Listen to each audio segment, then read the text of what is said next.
a new dawn, it's a new start to your Feel Good Breakfast show in 2019.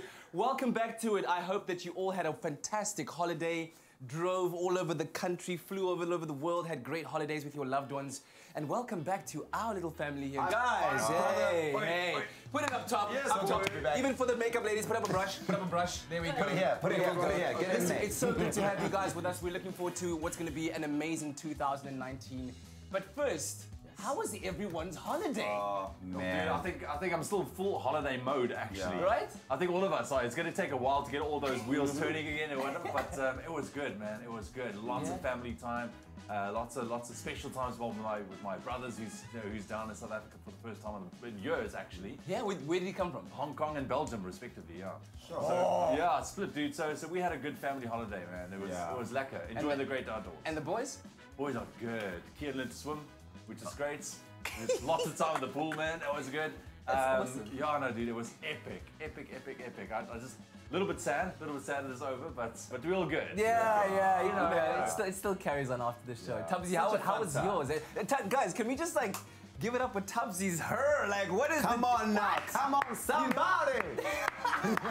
They say a new hair is like a holiday, so you've had 2 holidays. You know what? Like the whole thing with this hair is, I went into the festive season thinking blondes have more fun, they say, and I thought my mission of the festive season was to have as much fun as I could get. So if the hair was going to get me there, I was in there doing it. But I spent it was so full and so wholesome. I mean, I went to go spend time with my family in Hammanskraal for a few days, which was beautiful. It was so hot. Did you drive up or fly up? So I flew up. Okay. I mean, I was so hot in Hammanskraal. I felt like I was melting all the time. But then I was along with the cows.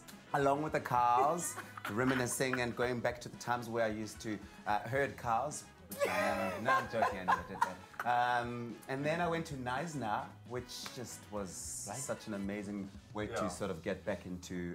Did you do like the Garden Route Drive? Yes. Isn't it the most beautiful thing? Like, it's so cleansing to do that. It is. Cleansing. I like that. Yeah. And for me, like, that's what I think this holiday has been.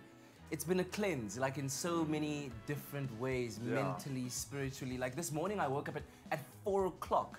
Like I was very excited to get back, firstly. And then also just, I wanted to just like have a mental connection and a spiritual connection to what I wanted this year to be like, and I kind of put all of those affirmations out there. And I think this holiday brought me that. Spent some time with my little family, the 3 of us, and we did like cool stuff that you would think like, oh, it's the regular, but but you went to the beach with your baby boy. You take your first child to the beach for the first time, and all of a sudden the beach is new to you. Exactly.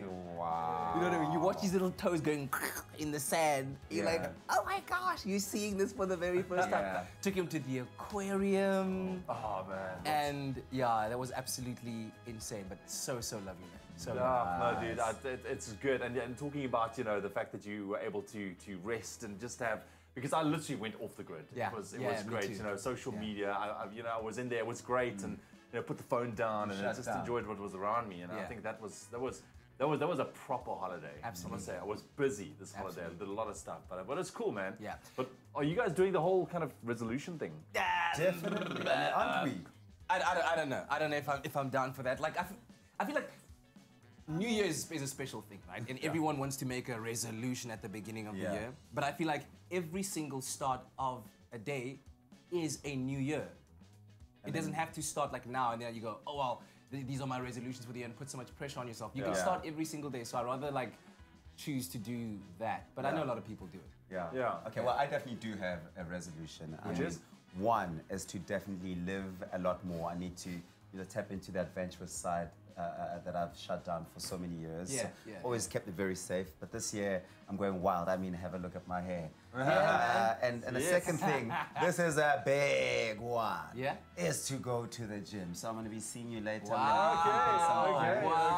Because wow. Commitment. This is not a cute look. Wait, so maybe you can tell us this on social media. It's not even one of our like official questions, but so with Phoenix right now, and he's got like this belly, and everyone is like, it's the cutest thing. They rub it, they stare at it, and then I ask my friends, when does that stop being cute? Because we all had bellies at some point, Yeah, down yeah, there. And where is that crossover point where they go, you had a cute belly? Oh, no, you're a fat man. Right now, basically. Like, why can't a belly still be cute? But anyway, listen. Somebody rub my belly when you see me. Please. Yeah, listen, let us know how your holiday was on social media. Of course, you can engage with us on Facebook, we're on Twitter, we're on Instagram, you know all the handles. They're probably like scrolling somewhere on your screen anyway. And hashtag Expresso Show is our official hashtag. But let us know, how were your holidays? What did you enjoy the most? And then also, resolutions-wise. Yeah, man, because we are going to be talking about that in our relationship chat a little bit later on about, setting New Year's resolutions as a couple. As a couple. Together, yeah. So not necessarily only for yourself or what do you want for your own life, but I think in a relationship, if you're in a relationship and it's serious, like as a couple, I think it's a good thing to set it together. Yeah. So that there's uniformity and that you guys... Vision boards and stuff. Vision board. It's a cool couples activity, a vision board. That's not a bad idea. Somebody on Dr. Eve's post about that said their resolution for the relationship resolution is 1, locate a relationship. Oh yes, I saw that. Find one first, find one, and then you can make those resolutions. But it's also a star-studded start to the year for us because we've got the star of Made in Chelsea, right? And his name is Alex Mitten. I mean, he's such an incredible guy, and he's so funny and so much fun as well. He's joining us right here on your Feel Good Breakfast Show, so that's going to be lots of fun. Yeah. I actually have a lot of questions for him. Oh, yes? Having watched a number of episodes of Made in Chelsea, I really am so fascinated by these people. Is it it's just like, really all that glamorous, or like, you guys just putting it on for TV? Exactly. But he's got a massive love for music as well, Yeah. and so we'll be delving into all kinds of aspects of his life, including his love life. Maybe he's one of those make a relationship resolution kind of dude, you know what I mean? And then also, Eastern Cape born and bred, Manala joins us. She's a stunning musician, has recently released a song called Forever. And it's doing quite well, and so we're very excited to be opening up the year with her. Yeah. She's very excited to be here as well, so there will be live music galore for you to enjoy.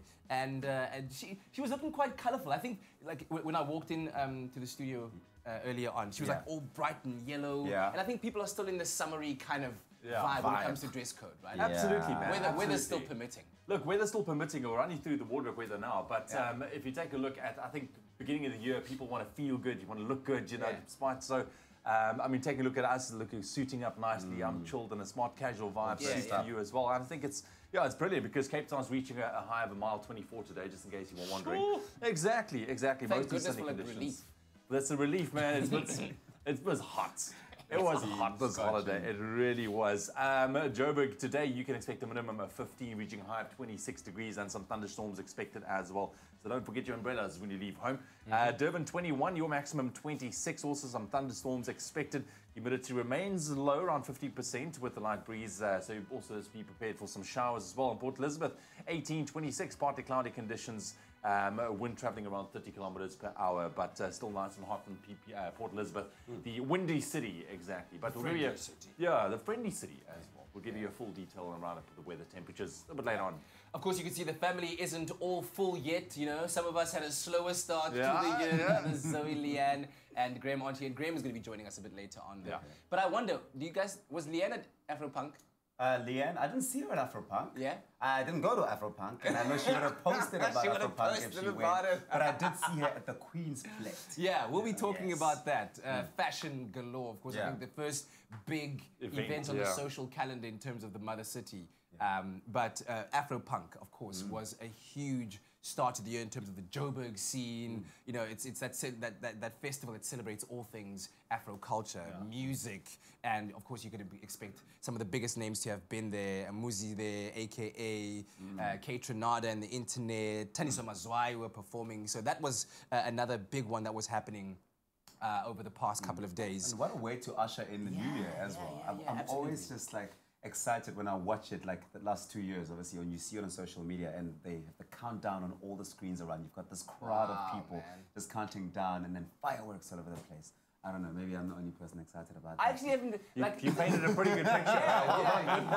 Because you're big on festivals, right? I love festivals. So I love the vibe. I like people and energy. Yeah, because I've never been to an Afropunk before. Have you? No, never. So as far as festivals go, where does Afropunk rate for you?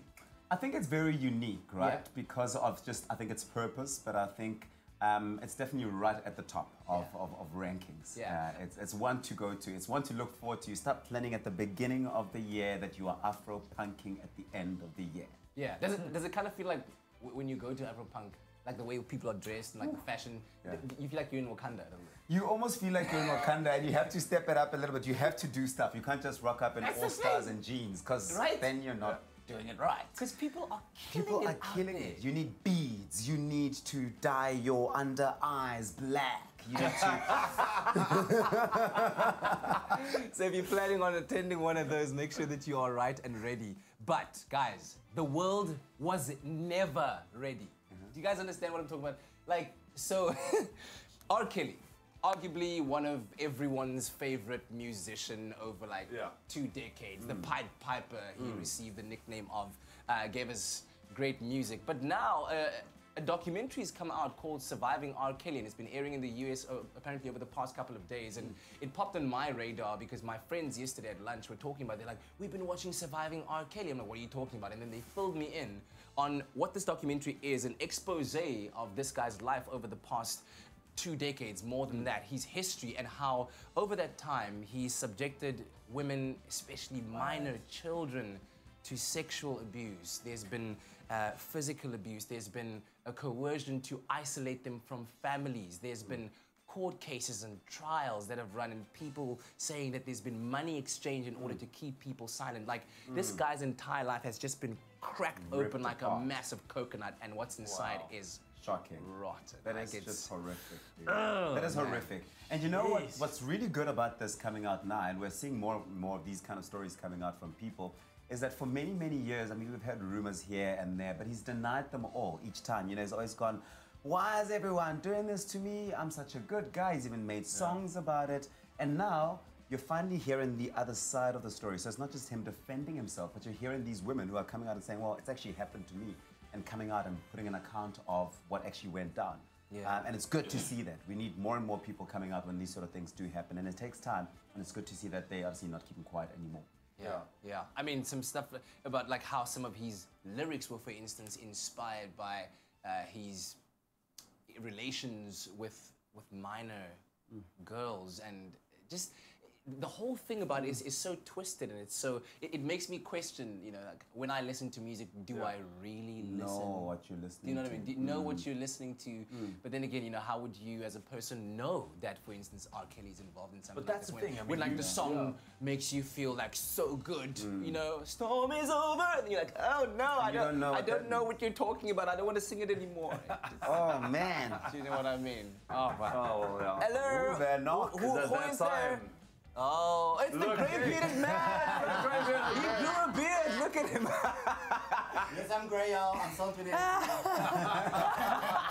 Guys, ready? Yeah, let's do this. First show of 2019. Can you believe? Let's go! Let's get it. To the day with the dawn ringing in my ears. Oh, well, I tune into my TV show. No better way, I gotta get myself into gear. Let's go. Oh, and I feel good today with my wake up in the morning Expresso. I feel good today.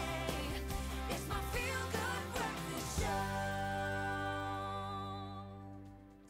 And here we go officially with your Monday morning, the first show of 2019. Welcome to it. We'll start off with a quick look at those national news headlines as well as your international ones.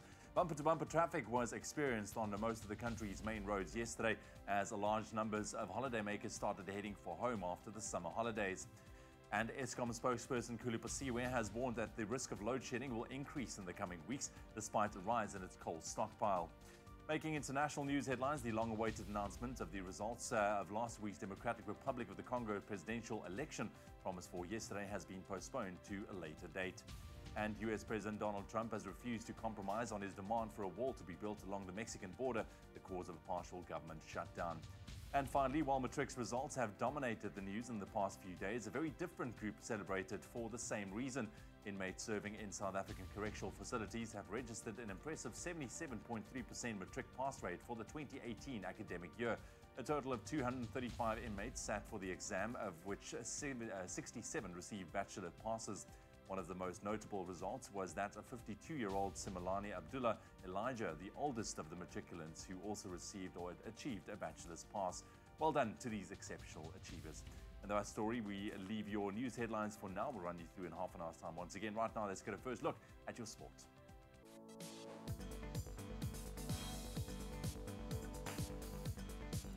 And a very good morning to all of our sports fans as we begin the year 2019 here on your Feel Good Breakfast Show. Here are the latest sports headlines. Now, the Proteas beat Pakistan by 9 wickets in Cape Town yesterday to take a 2-0 lead in their 3-match series. The third and final test gets underway in Joburg on Friday. Moving over to some football news, and Bidvest Wits opened a 5-point gap at the top of the ABSA Premiership table as they beat Free State Stars by 2-1 in Bethlehem on Saturday. In other results, Pirates drew 2-2 with Highlands, while Sundowns edged Chiefs 2-1.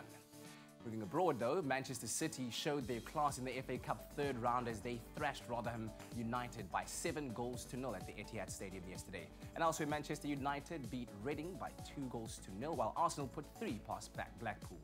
And finally, the Cheetahs came out on top in their Pro 14 bottom of the table clash yesterday as they beat Zebre by 27 points to 12 in Italy, while the Southern Kings fell to a 38-0 loss, and that took place in Edinburgh. And that is a roundup of the major sporting headlines on this first day of 2019 on your Feel Good Breakfast Show.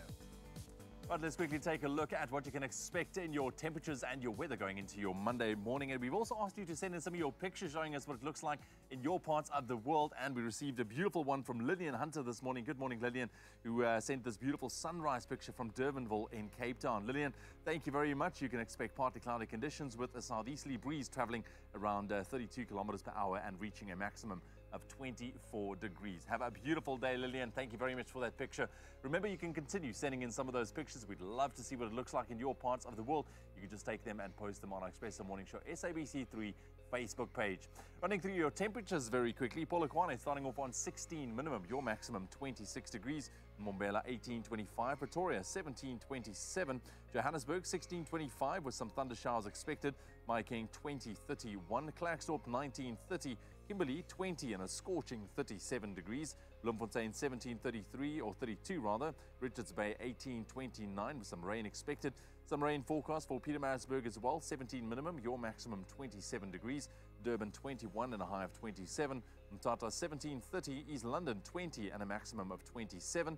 Cradock 17 and also very hot 35 degrees today. Port Elizabeth 18.26, George 17.24, Sutherland on 15, your maximum 32. Cape Town 17.24, Worcester 15.36 degrees, Springbok 10.27, and Uppington 21 minimum, and your maximum a very, very hot 40 degrees Celsius. That's a wrap of your weather and your temperatures. We'll run you through once again in just a bit.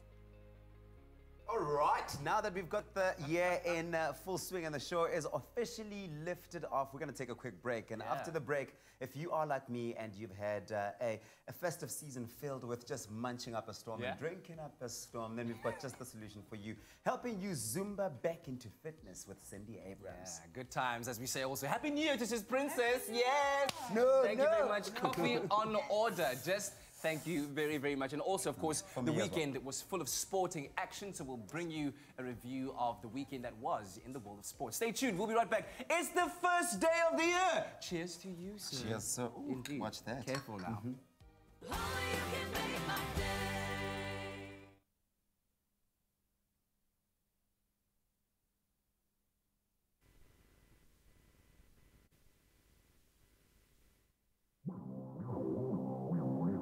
Yeah.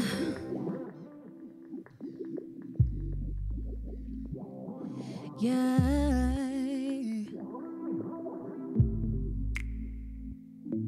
Yeah.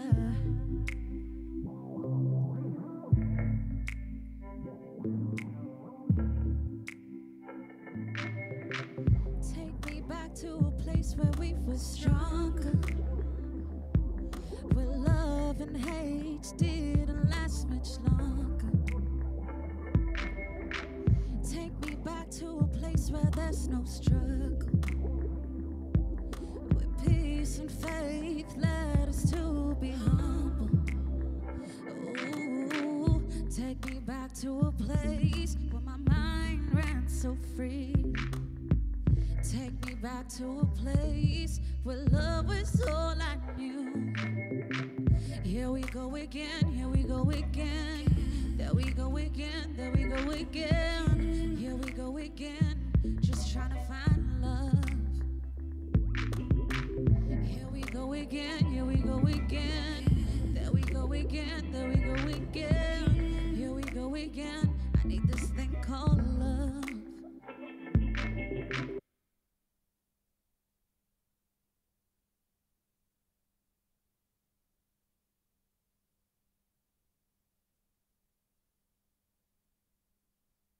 It's my feel-good breakfast show.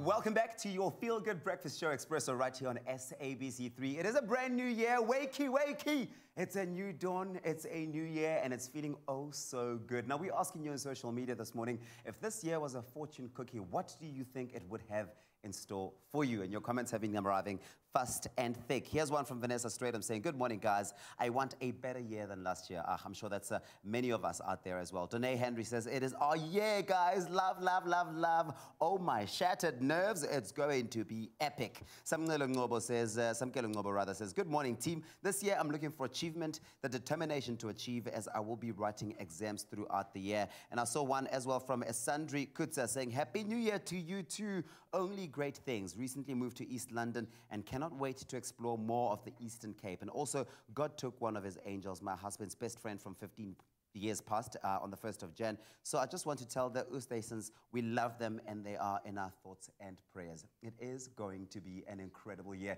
Let us know. Hashtag Expresso Show. Yeah, that's where we are on social media. Keep interacting with us and welcome to a brand new year. Thanks very much for choosing to start the day off and the year off with us. And of course, over the weekend, there was plenty of sporting action to keep you entertained over the festive season. But just this weekend, the Proteas began 2019 in winning ways as they beat Pakistan by 9 wickets right here in Cape Town. And in local soccer, the Premiership returned and Wits, Sundowns and Cape Town City all came out victorious. And so we've got a bit of a roundup of all the sporting results over the weekend that you need to know. But I don't know if you were keeping up with the things there, Tabzi. Well, you got a brand new TV, so I hope it's plugged in and it's on HD mode. It is 4K and HD and all of those good things. But you know, one of the resolutions that I've really set out for myself, because I'm that guy for myself, I'm that guy, is to, like I said, be a little bit more adventurous, live more. And that means knowing what's going on as far as sports is concerned. Because I'm really hopeless. I don't know anything. I only know Benny McCarthy. That's the good era enough. that I know. He's the coach of the Mother City's #1 football team, so that's good. But you might wanted to have been out at Newlands to see the Proteas performing so well in the second test against Pakistan, of course. That we won by a whole 41 runs, wherein, I mean, this is the second victory right now for us in the series. We've secured the series win with that 9-wicket victory. So 2-0 is the lead. One more to go starting on Friday. But it was a great performance from the lads. We won the toss, bowled first, and a stunning bowling performance indeed from our guys, where we ended up bowling out Pakistan for 177. And for Test match cricket, that is great statistics. We're bowling really well there. And then we went in, put up 431 as a batting target for them to chase in their second innings, and they were 294 all out. So all round, a great performance from the guys, and this sees that South Africa has now won 7 test series at home in a row, beating Pakistan, New Zealand, Sri Lanka, Bangladesh, Zimbabwe, India, and Australia. So our boys are on a roll and out of control. They are doing the things that, and making us all proud, and really just making sure that the season's summer cricket is worth watching on our TV screens. So make your way to Johannesburg on Friday to the Bull Ring to see South Africa taking on Pakistan for that 3rd and final test. And of course, footballing action plenty all across the board. And in terms of the local scene, Wits are now, they finished the weekend on top of the table. They're 5 points clear of Orlando Pirates right now. So the title race is really, really starting to look like it might find, an early kind of bidder for the winner stretching out in front of it there. Mamelodi Sundowns did a job over Kaizer Chiefs, 2-1 the final score over there. Cape Town City, they finished 1-0 over SuperSport United. And other results for the weekend sees Black Leopards, who beat Baroka FC by 2-1. Orlando Pirates and Highlands Park drew 2-2. And Wits, 2-1 against Free State Stars. So lots of action, and it's going to be great to be bringing you all of those results after a weekend like we've just had. A riveting one indeed, and of course we know that Premier League is coming back in full swing. We had the FA Cup over the past weekend. The Champions League is going to be coming back. There's going to be so much to really dig our teeth into. That's it. And I'm hoping you'll be part of it. Well, I'll definitely be turning on my 4K HD TV to watch all of that action and more. Flex on them, flex on them. Alrighty, well, it's your Monday morning. It's the first day back at work for many people. Welcome to it if you've just joined us. We're kicking things off here. We're shaking with Cindy with a bit of a Zumba routine just to get into the swing of things. Hello, ladies. Cindy put it there. Happy New Year to you. Happy New Year. Lovely to have you, man. Thank you for having me. Busy festive season for you, I believe. It has been, oh my word, it's been insane. It's been crazy. There was like no time to rest, just constantly going. I even lost a whole lot of weight. Nice.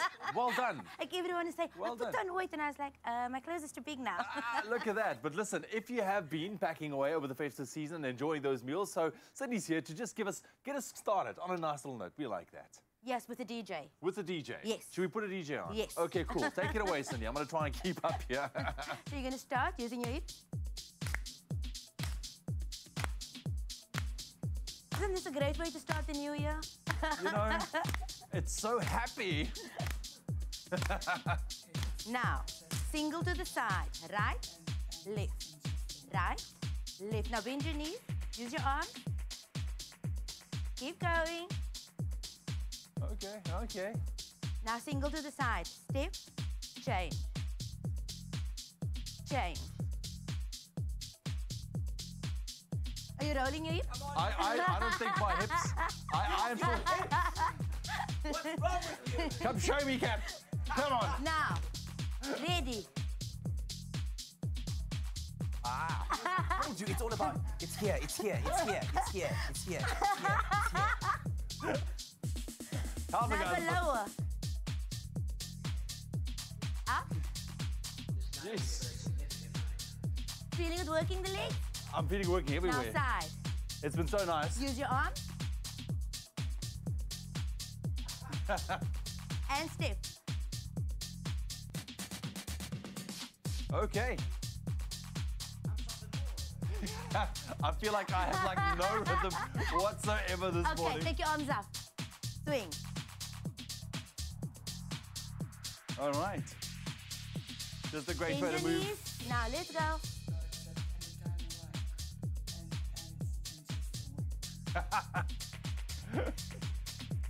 Keep going. Hey, Cindy, you are taking us to different places this morning. This is great. If you have been just chilling out over the holidays, great way to get into it with a bit of a Zumba routine this morning. Are you going to be back with us a little bit later on? I am. Okay, hopefully we are all warmed up a little bit more than that. Cindy, thank you very much for joining us. Thank Put it you. there. Love it. Getting into your Monday morning, 2019, January the 7th. Can you believe it? Ewan proving the myth to be true. But well done. Great effort to start off this Monday morning. Better him than me, really. Well, listen, make sure you stay tuned when we come back.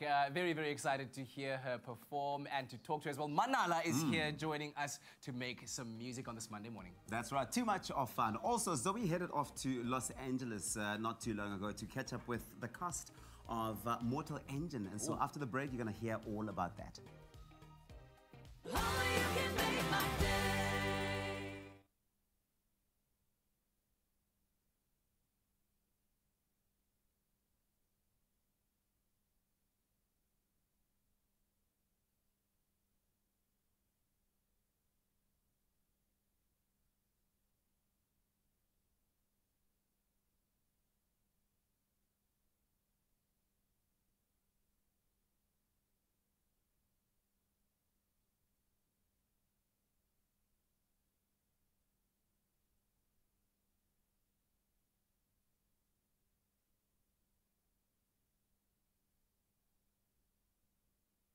It's my feel-good breakfast show. Welcome back to your Feel Good Breakfast Show, live, large and in charge on this Monday morning, the start of a brand new year for us as a family. And so good to have you with us. Thank you for choosing to start the day off with us as we welcome our very first guest for 2019 on the couch right now, looking ever so beautiful. Manala is in the studio! Yes! Woo! Neighbors!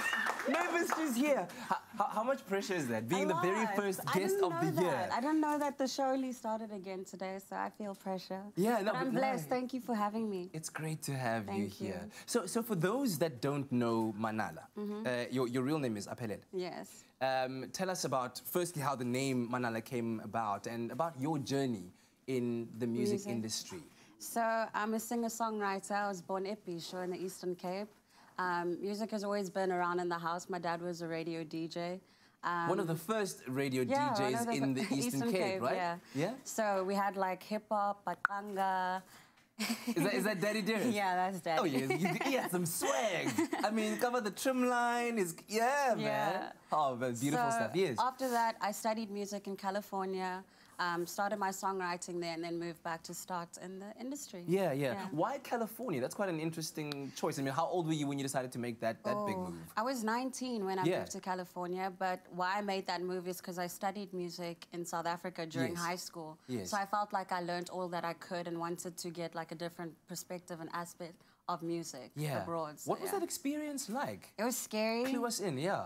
At first, because my brother was staying there, so I was like, okay, at least he'll be looking after me. Yes. But as soon as I moved there, he moved back, so I was like, that didn't make any sense whatsoever. Man. So, yeah, but it was a beautiful experience. It made me who I am today. Yes. And Umanala came about because first I was Baby P, I was A Melody, I was like all sorts of names, and I felt like it didn't resonate with who I am and where I come from. So Umanala is my clan name, so yeah. And so you also have marketing that you studied there. How did you find... I studied marketing at IMM for like a year, and then I dropped out.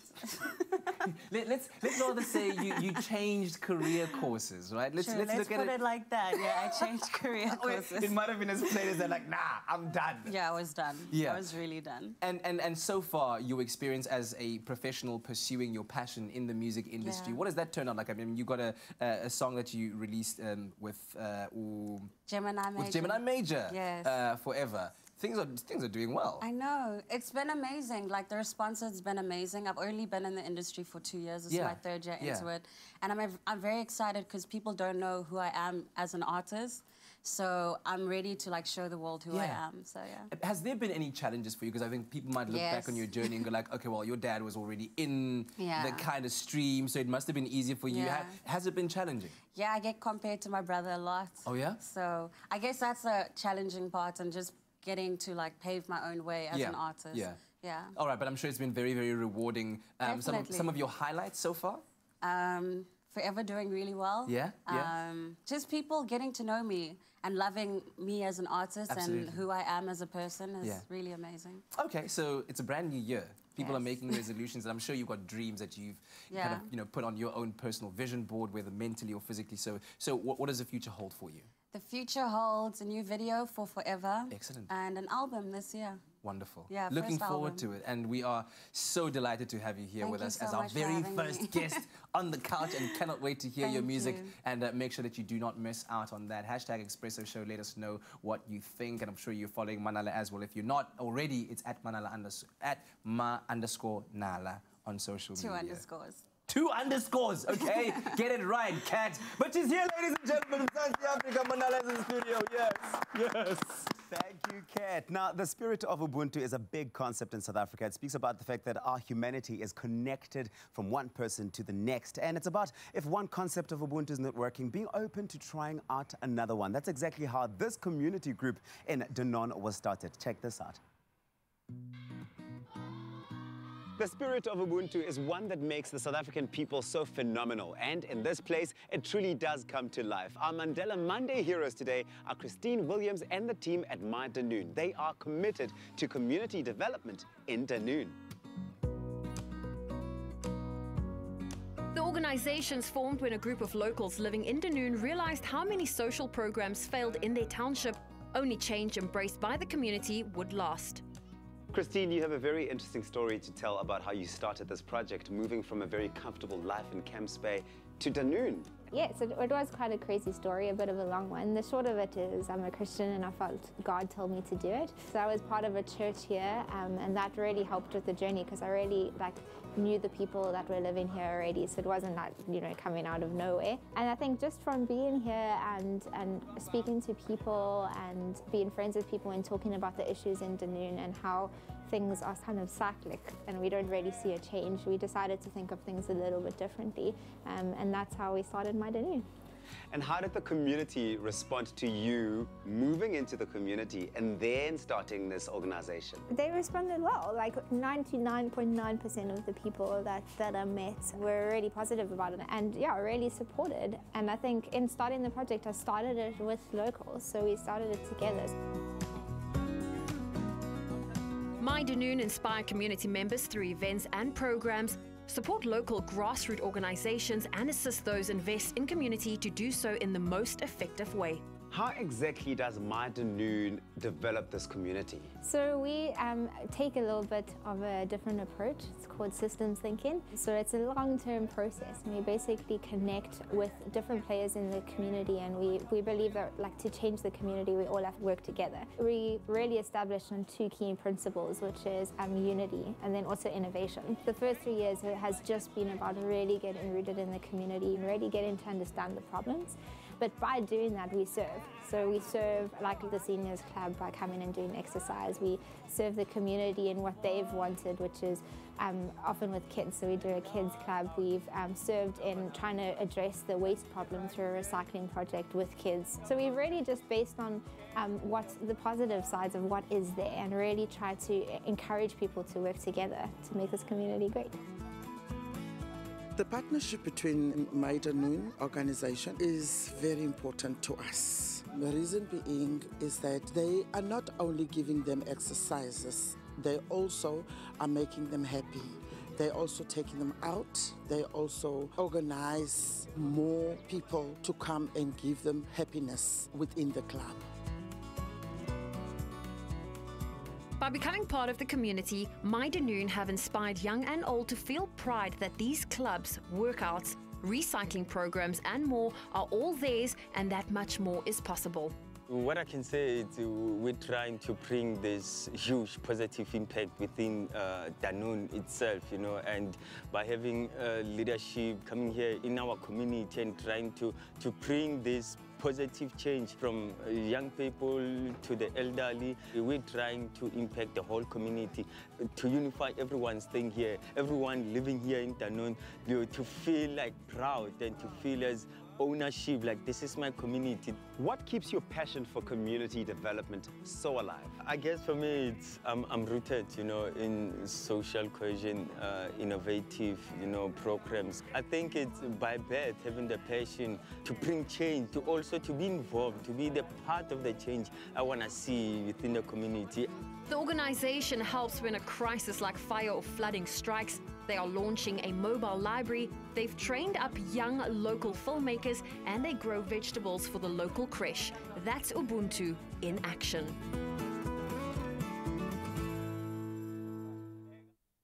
All right, so we're going to be taking a very quick break. It's your Monday morning right here on your Feel Good Breakfast Show. When we come back, if you're into a bit of sci-fi, then listen up for this one.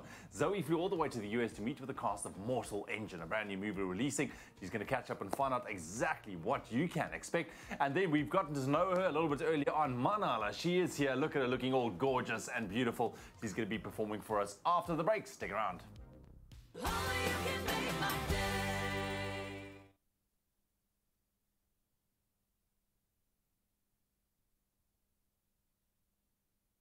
Africa Channel. Here we go. All right, we're going to be taking a very quick break right here on your Feel Good Breakfast Show for the Africa Channel. When we come back, something for the sci-fi fans. Zoe sits down with the cast of Mortal Engine. She flew all the way to the US to bring you the latest. Stick around for that. And then we have our very proudly South African Manala with us in studio. She's going to be performing for us after the break. Don't miss it right here on the Africa Channel.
place where we were strong, where love and hate didn't last much long. Take me back to a place where there's no struggle, where peace and faith led us to be humble. Ooh, take me back to a place where my mind ran so free. Take me back to a place where love was all I knew. Here we go again, here we go again. There we go again, there we go again. Here we go again, just trying to find love. Here we go again, here we go again. There we go again, there we go again. Here we go again, I need this thing called love.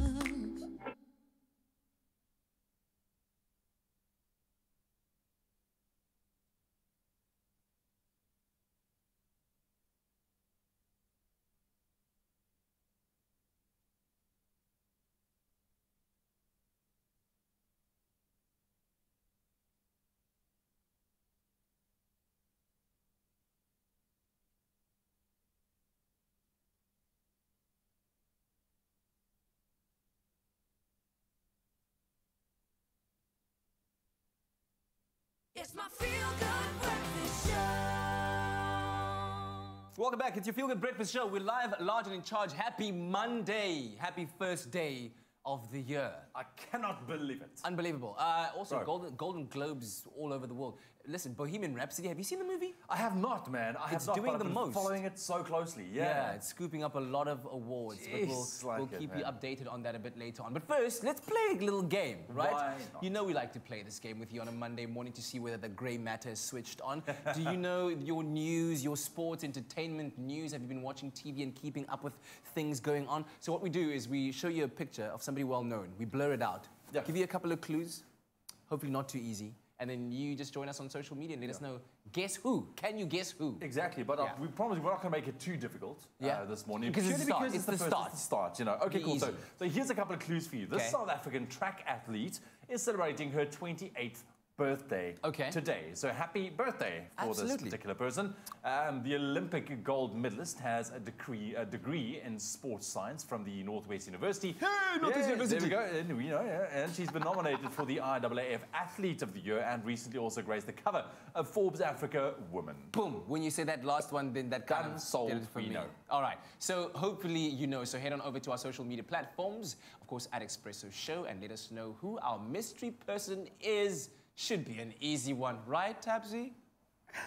All right, now leading ladies, they're known to kick butt everywhere they go, but this time around they kick butt in the latest sci-fi fantasy film. Now, Zoe was lucky enough to go catch up with the leading ladies. Hera Hilmer, who plays Hester Shaw, as well as Jae Kim, who plays the character Anna Fang. Check this out.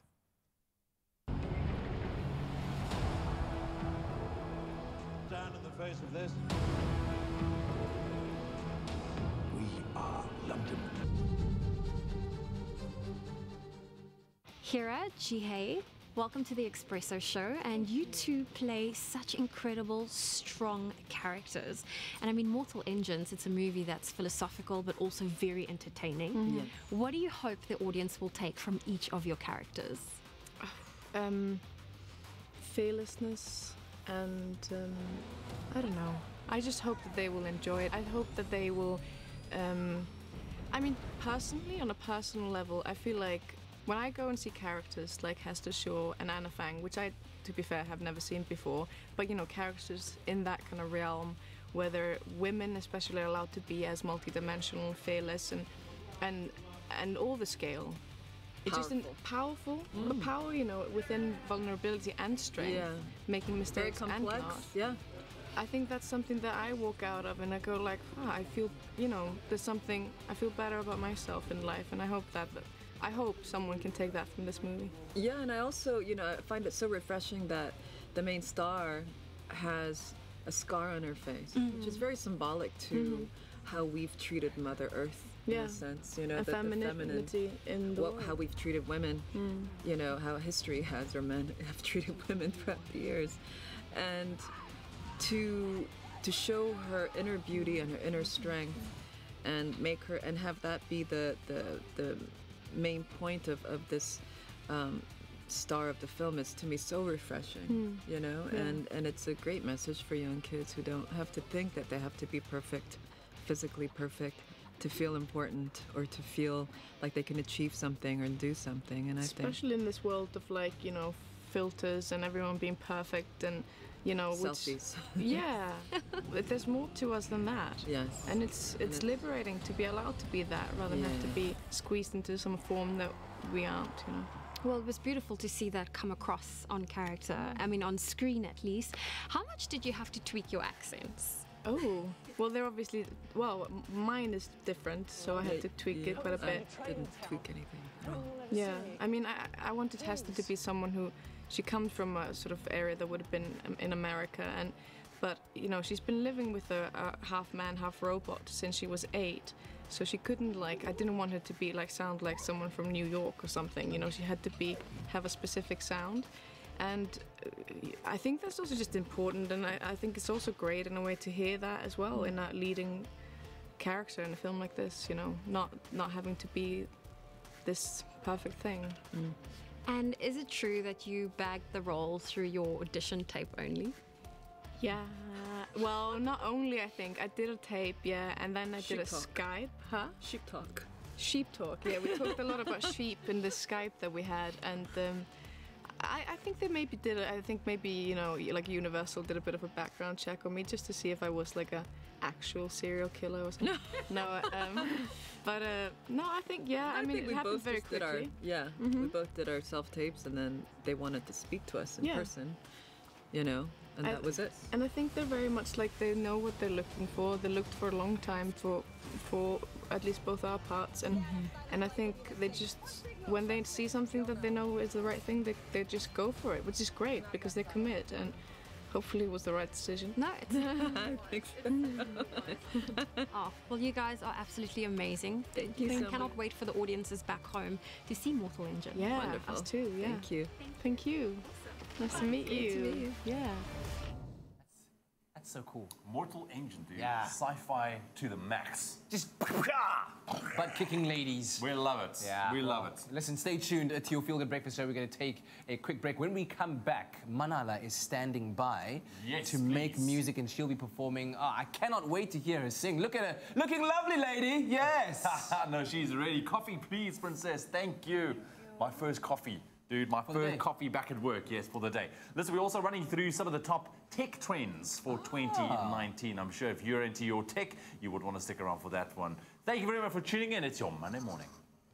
Enjoy a moment in between with McAfee. See you after the break.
It's my feel-good breakfast show.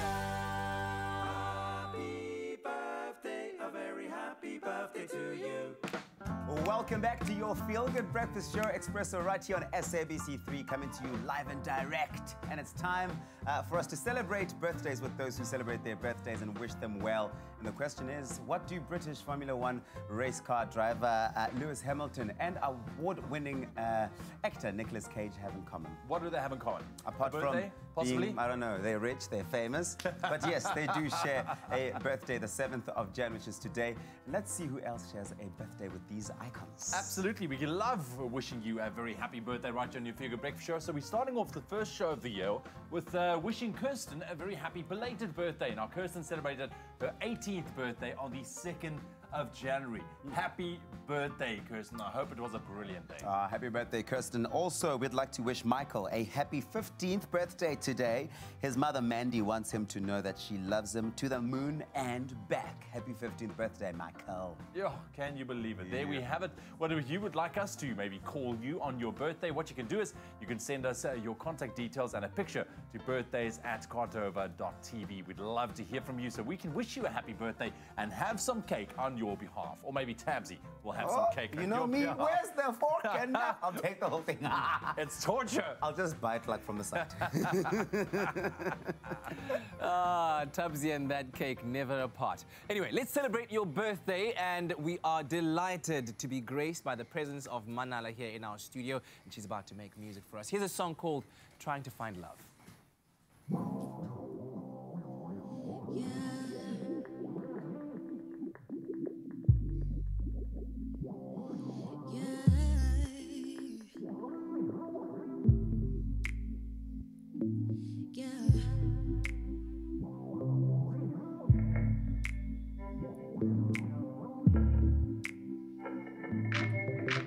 Take me back to a place where we were strong, where love and hate didn't last much long. Take me back to a place where there's no struggle, where peace and faith led us to be humble. Ooh, take me back to a place where my mind ran so free. Take me back to a place where love was all I knew. Here we go again, here we go again. There we go again, there we go again. Here we go again, just trying to find love. Here we go again, here we go again. There we go again, there we go again. Here we go again, I need this thing called love. Take me back to a place our love was worthy, where your flaws and past didn't get to hurt me. Ooh, take me back to a place my heart was limber, where the beat inside left a certain timber. Ooh, take me back to a place where your soul didn't burn me. Now I have this flame, it has turned me to a cold flame. Here we go again, here we go again. There we go again, there we go again. Here we go again, just trying to find love. Here we go again, here we go again. There we go again, there we go again. Here we go again, I need this thing called love. Now see, bridges burn, tables turn, and I don't know what to do. Cause you cross my mind, and I can't lie, this feeling is the truth. And I don't know why you hurt me, baby, lying ain't for you. But I'm tired of your fussing, baby, playing games with you. Yeah, here we go again, here we go again. There we go again, there we go again. Here we go again, just trying to find love. Here we go again, here we go again. There we go again, there we go again. Here we go again, just trying to find love. Just looking for love. go again, here we go again. Here we go again, just trying to find love. Here we go again, again. There we go again, I said again. Here we go again, I need this thing called love. Yeah. Wow.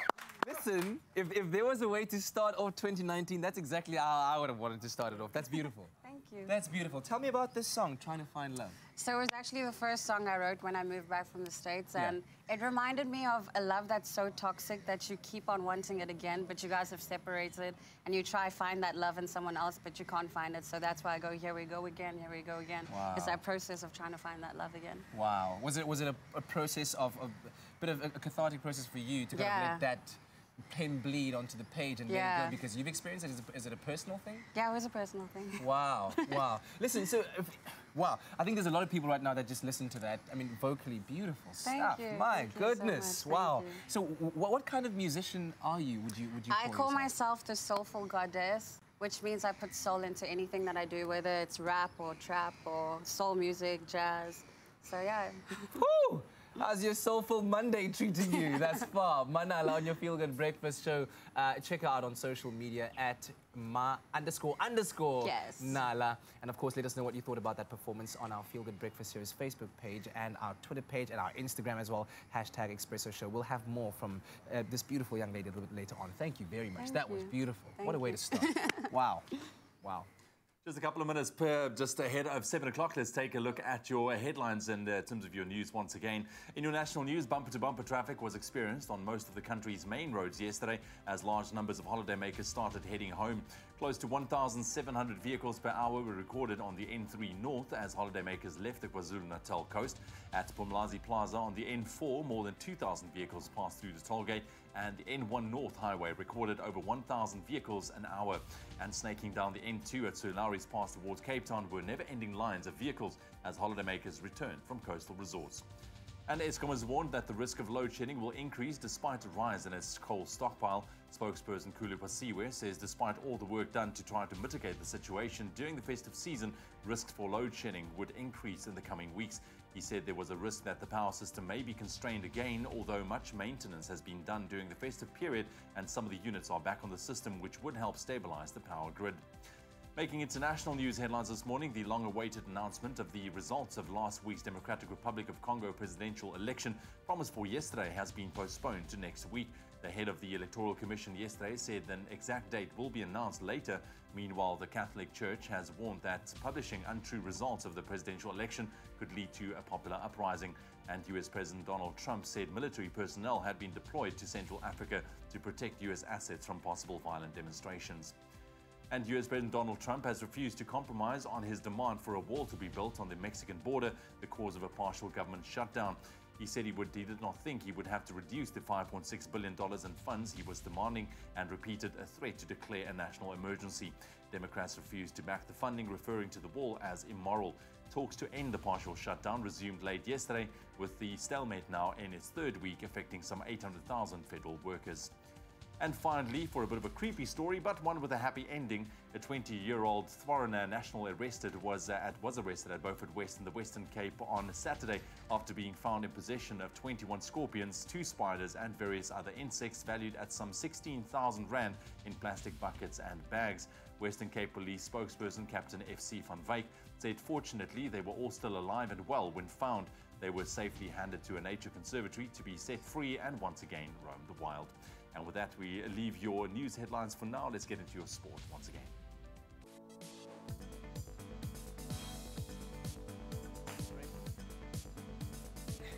Would that be called a sting operation, Ewan? No?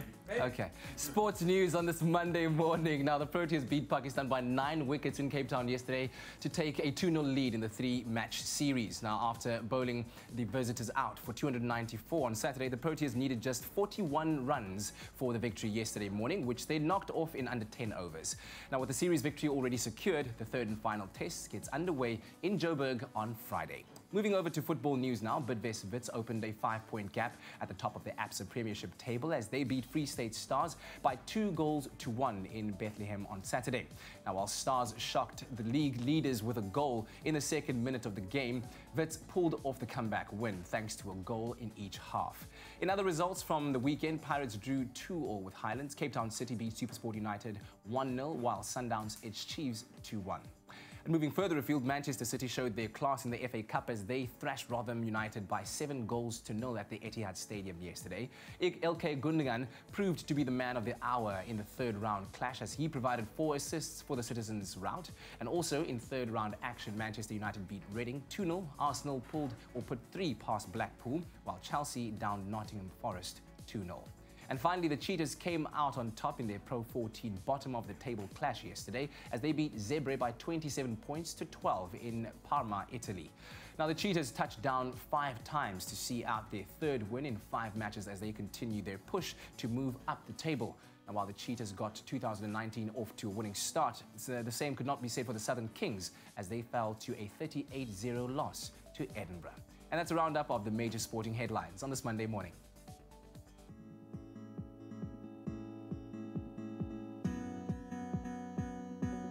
Thank you, Kat. And look at your roads right now. If you are in Gauteng, Germiston, there is a stationary vehicle on the N3 southbound before the Germiston interchange, which is obstructing the right lane. Please allow for extra travel time this morning.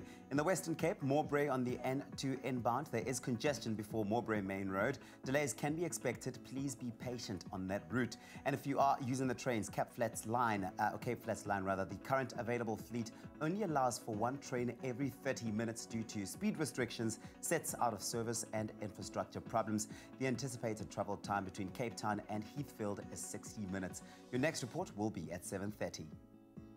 Right, let's quickly take another look at your weather and your temperatures. And also remember, we'd love to see what it looks like in your parts of the world. Please take those pictures, maybe a beautiful sunrise, and post them on our Facebook page. That's Expresso Morning Show SABC3, and we'll gladly share them with a nation right here on your Feel Good Breakfast Show. Right now, though, it looks like mild to very hot temperatures can be expected across South Africa. Uppington reaching a 40 degrees Celsius today. Then there's also a chance of rain and thunder showers in certain areas. I'll run you through quickly. Polokwane starting off on 16, reaching a high of 26 degrees. Mbombela 18.25, Pretoria 17.27, Johannesburg on 16 minimum, reaching a high of 25 degrees and thunder showers expected. Mahikeng 20.31, Klerksdorp 19.30, Kimberley 20 and a high of 37 degrees, Bloemfontein 17.32, Richards Bay 18.29 with rain expected as well. Some rain forecast for Pietermaritzburg as well, minimum 17, your maximum 27. Durban 21.27, Tata on 17 and a maximum of 30. East London 20.27, Cradock 17 and a very hot 35 degrees. Port Elizabeth 18.26, George 17.24, Sutherland on 15 minimum reaching a high of 32, Cape Town 17.24, Worcester 15.36 degrees, Springbok 10.27 and Uppington starting off on 21 and that very hot maximum of 40 degrees Celsius. That's a wrap of your weather and your temperatures for the 7 o'clock bulletin. We've got another update heading your way in half an hour's time. We're back with the socials right now. Hashtag Expresso Show on Facebook as well as Twitter. Now, we asked you this question this morning.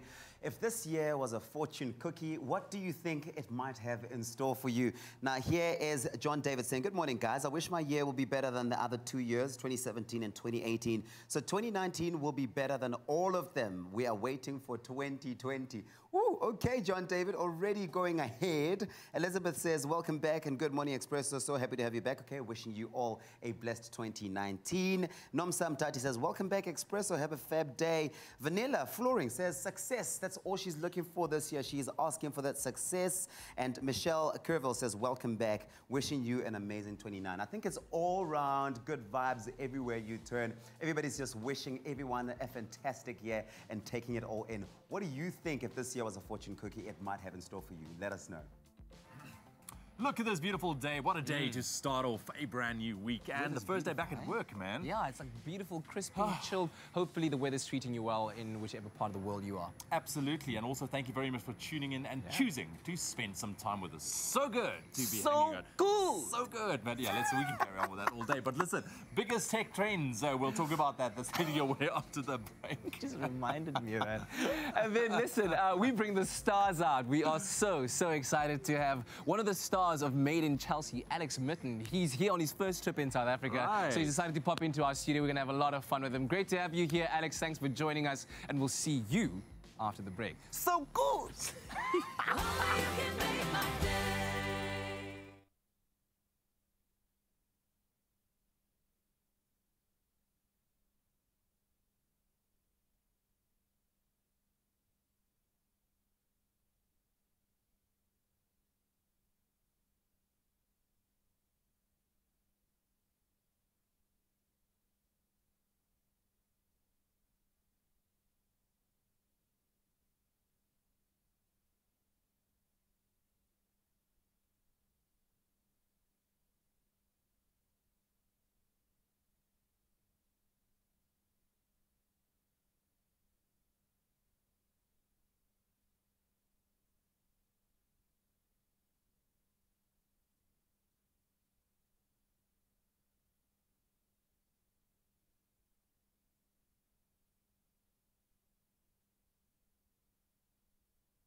It's my feel-good breakfast show.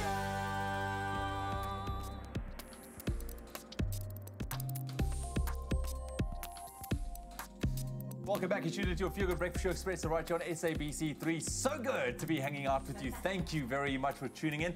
Now, we saw some incredible advancement last year from the world of tech, and with 2019 officially here, we can't wait to see what the next 12 months has in store. Very exciting. And this morning, we welcome back a very familiar face to Expresso tech expert, Tennis Janssen van Rensburg is here. Hey, give him a round of applause. Yep, he's here to share some of the most exciting developments that we hope will come out of 2019. Tennis, thank you very much for joining us, man. Good to be back. I was just commenting on your green and gold. Is this the year? The year of the Springbok. Yes, we love it, man. We love it.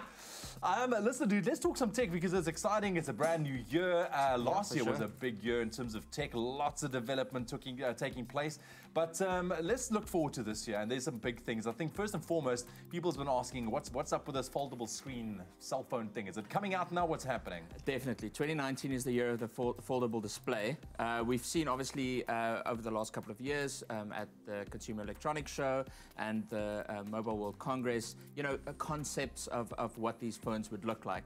But I think 2019 is definitely going to be the year where we start seeing them actually being a reality. In 2018, we did start seeing them, become a thing. But as you can see there, it's a bit of a hinge there in the middle, which doesn't look great. And if you fold it open, it's a little bit awkward to hold. But that was a concept, and it did work, which was the important part.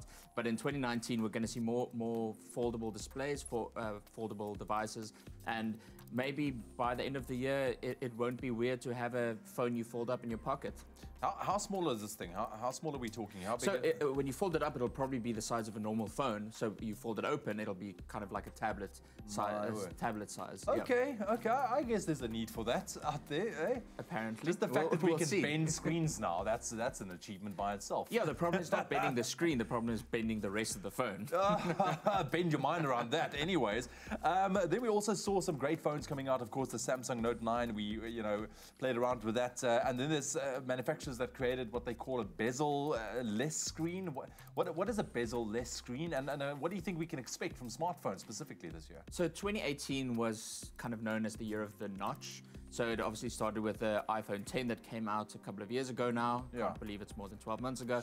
And then this Essential phone had a very, very small notch. Okay. Now the next kind of frontier in smartphones is having no notch at all, having only screen at the front, and that's what we're expecting to see in 2019. Samsung is probably going to be one of the first ones. They are just going to have a little cutout in the screen where your front-facing camera is, and that's going to be probably the first one, but we'll see more and more this year where there's just an entire screen on the front of your display, no notch, no bezels.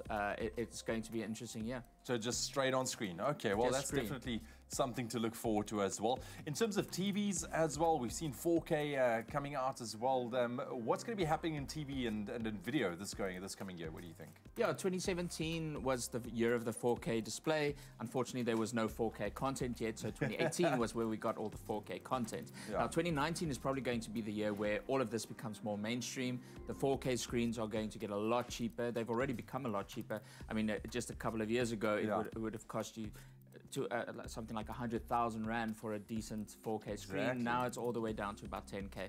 So this year we're going to see the prices come down further. We're going to see more native content in 4K. So all of your streaming services, for example, already have 4K content, but we can see the likes of your satellite TV, analog TV even maybe starting to come out with 4K content.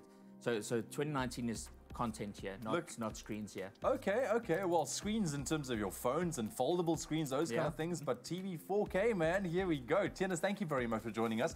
Definitely a lot of tech to look forward to going into a brand new year. But we will be back with Tianas a little bit later on talking some more tech because we are not done yet. So let's quickly reflect on last year. In 2018, the Clover Crush Share the Goodness campaign gave 10,000 pairs of new Smart Step school shoes to children across the nation. And in a new school year, the much-loved fruit juice brand isn't sitting on their laurels. Now, they've doubled the goodness that they're sharing by committing to give away 20,000 pairs of Smart Step school shoes. And let's quickly take a look at how the goodness was shared at Thembalihle Primary School.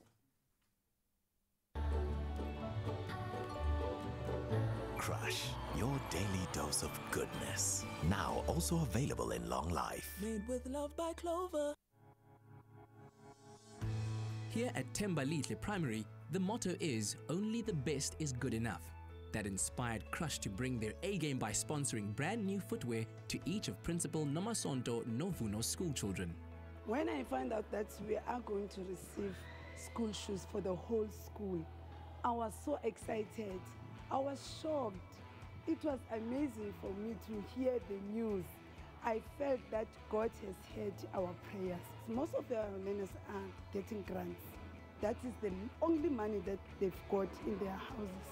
We've been praying to have something tangible for our learners. We are experiencing a situation where most of the children in our school, especially in winter, they don't come to school. We might not know what could be the reasons, but we are aware that there are children who do not have shoes. By adding a little goodness to someone's day, they then add a bit of goodness to someone else's day, and so it spreads. I feel excited and happy that they are going to bring us shoes. School shoes are important because sometimes you are struggling by rain. I look after my shoes by polishing my shoes every morning. I feel so happy because some children at school do not have school shoes, and I am so excited and happy. School shoes are important to me because when I have school shoes, I'm not struggling by rains and I pay more attention to school. A simple pair of shoes can change a life of one learner because they instill pride, they instill self-esteem. The learner is going to have self-confidence, and the learner is going to learn more and more, and the performance is going to be very good. First of all, it can boost their self-esteem, their morale, and they'll have love for coming to school. I share goodness at home by helping my mother to clean the house, and at school I give other learners food. At home I help my mother to clean the whole house. At school I help children who don't have food and school uniforms.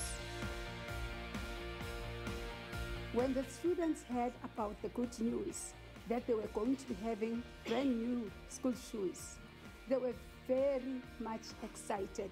They were overjoyous, to such an extent that they were screaming and shouting. Our learners were so excited when they heard that they are going to get school shoes. The parents, because I also communicated that to the parents, and they came to school just to celebrate that. Everybody was screaming, happy, some were crying because they really needed this pair of shoes. The Crush Share the Goodness campaign is going to help all the community members and the learners, because we know that these campaigns are bringing goodness to the learners. They show the learners that people, they do take care of them. A dose of goodness can go as far as you want it to. Join with #CrushGoodness and be there to grow this goodness culture in SA.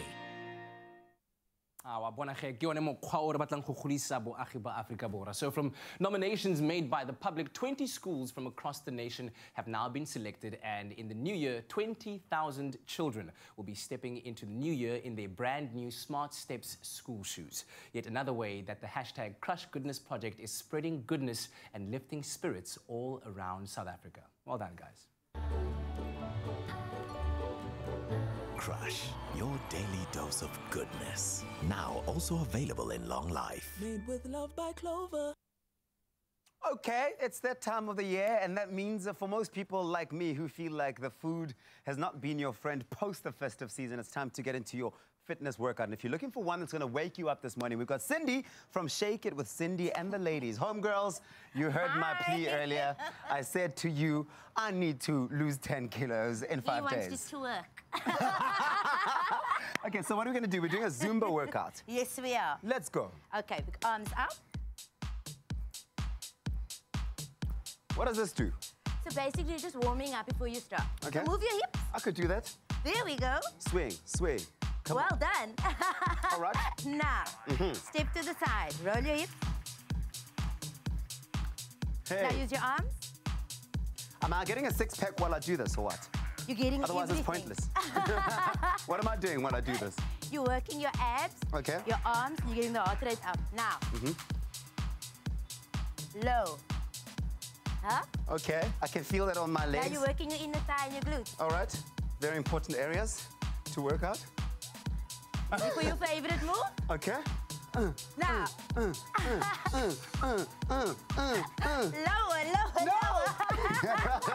Now single. Side. Sing, okay. Now use your arm. What is Zumba really good for, though, a Zumba So workout? it's a cardio workout, so you're toning while you're working out. Okay. No weight. You're Okay. dancing. Yeah? You're dancing yourself sexy. Yeah, how long would you do it Now for? go forward. Now use your arm. Okay. So, Now like, go how up. long would you do this for, like 15 minutes? Well, you could do it for 30 to an hour. All right. You get a heck of a workout. Now put You're your gonna put in knees some into rhythm. it. Hey.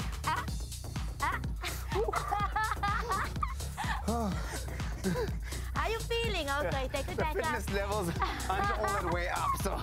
Oh. Okay. Is this still going on? Much Yes, longer? it is. Time for your abs. Hey, hey, come on. Come on, Cindy. Put it in. Now roll. Come on, Cindy. Angle low. Now.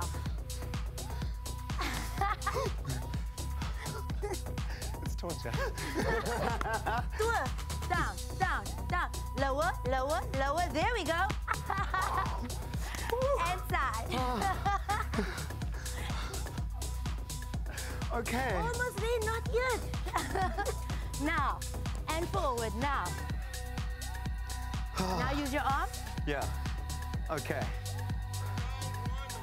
It's Oh. definitely big on the legs. Thanks, Cindy. It's a brilliant Wow, workout for the legs. You're doing a lot, homegirl. Listen, Cindy is here. I'm gonna take a quick breather. You and what's happening on that side? Woo, Cindy. Oh, Tumbsy and heavy breathing, hey? Same WhatsApp group. But well done.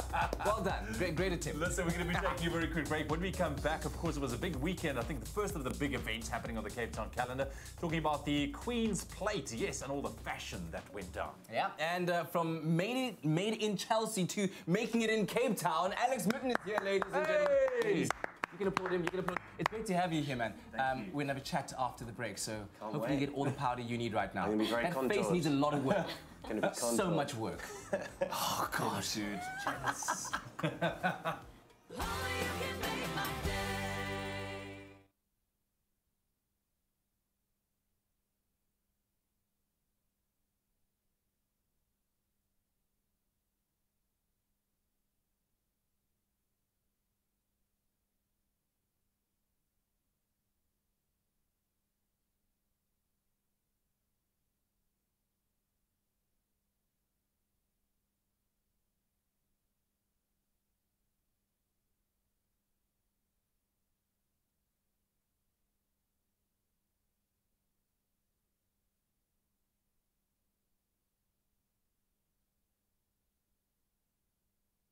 It's my feel-good breakfast show.